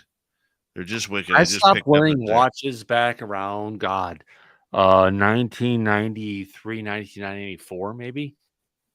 I've Because always loved. wherever I was, there was always like a computer or screen or something. It's like, wow, I don't have to wear a watch anymore. So Yeah. No, I've always had a watch addiction from the time I was like 3 years old. I would go into my grandfather's closet where he hid his case of pocket watches, like 100-year-old pocket watches, and I would go in there and play with the pocket watches and his collection of pipes. now I And do have a lot of clocks that are like the 3 or 4 thing, yeah, so no, I wear watches. But this Zarek one I just got is beautiful. And then I look for the deals on Marketplace because I can't afford my watch collection. So I wait for the deals to come out in Marketplace that are just too good to be true. And then when you do some investigation, you get the watch. Like this Zarek one that I just picked up. It's a $500 watch. I picked it up for like $190. nice. That's my Christmas present to myself this year. Well, happy So Christmas, Dave. We're getting to yeah, that time of the year. It's like we're November we are. 26th or beyond Thanksgiving in the United States of America, heading towards Christmas. Less than, oh God. Okay, It's Google, how many days till Christmas? 29. Christmas in the United States of America is in 29 days. 29 days. Mm-hmm. Yeah. Haven't bought anything. Damn it. At least Go to I my broke store. even. You can go to my store and get some aliens for everybody. Hey, hopefully you've broken even this year, Dave. At least. Broken even where? Well, Spaced Out Radio. Not yet. Soon. I'm there. Yeah, nice. Yeah. Yeah. You have to stay there and everything and just keep on putting into it and everything. And, I've been doing businesses and everything for so many years of my life. It's just a matter of whatever you put your time into, you have to at least cut it even. I don't care about paying time for myself ever, but it's about being able to make it happen and not have it be a drag. Mm-hmm. I agree. My friend, I got to get to bed. I am. You got a 5-hour drive ahead of you tomorrow. My God. I do, but it's going to be 10 hours of driving, 24 hours. My God. Yeah, I got to get a hotel room for tomorrow night. So that's why you're gray and I'm not. And you're younger than me. So, yeah. All right, buddy. Appreciate you coming on in. Love you, Dave. Love everybody in the audience. Thank you so much for having me here today, Dave. Glad I could share part of your audience with you. No problem. And I'm going to recommend all of our audience once again, when he's on the air, go hit up subscribe for Thomas Fessler's Disclosure Tonight. You seriously need to change your YouTube channel to Disclosure Tonight. Yeah. Because you have to find, I always have to find it through Thomas Fessler. Yeah. Yeah. There's your home search algorithm. There's your homework for this weekend. Yes, absolutely. Improve the ability to find Disclosure Tonight. Perfect idea. Later, buddy. Love you, Dave.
Stay healthy, my friend. You too. You need bail money, give me a call. Always, Dad.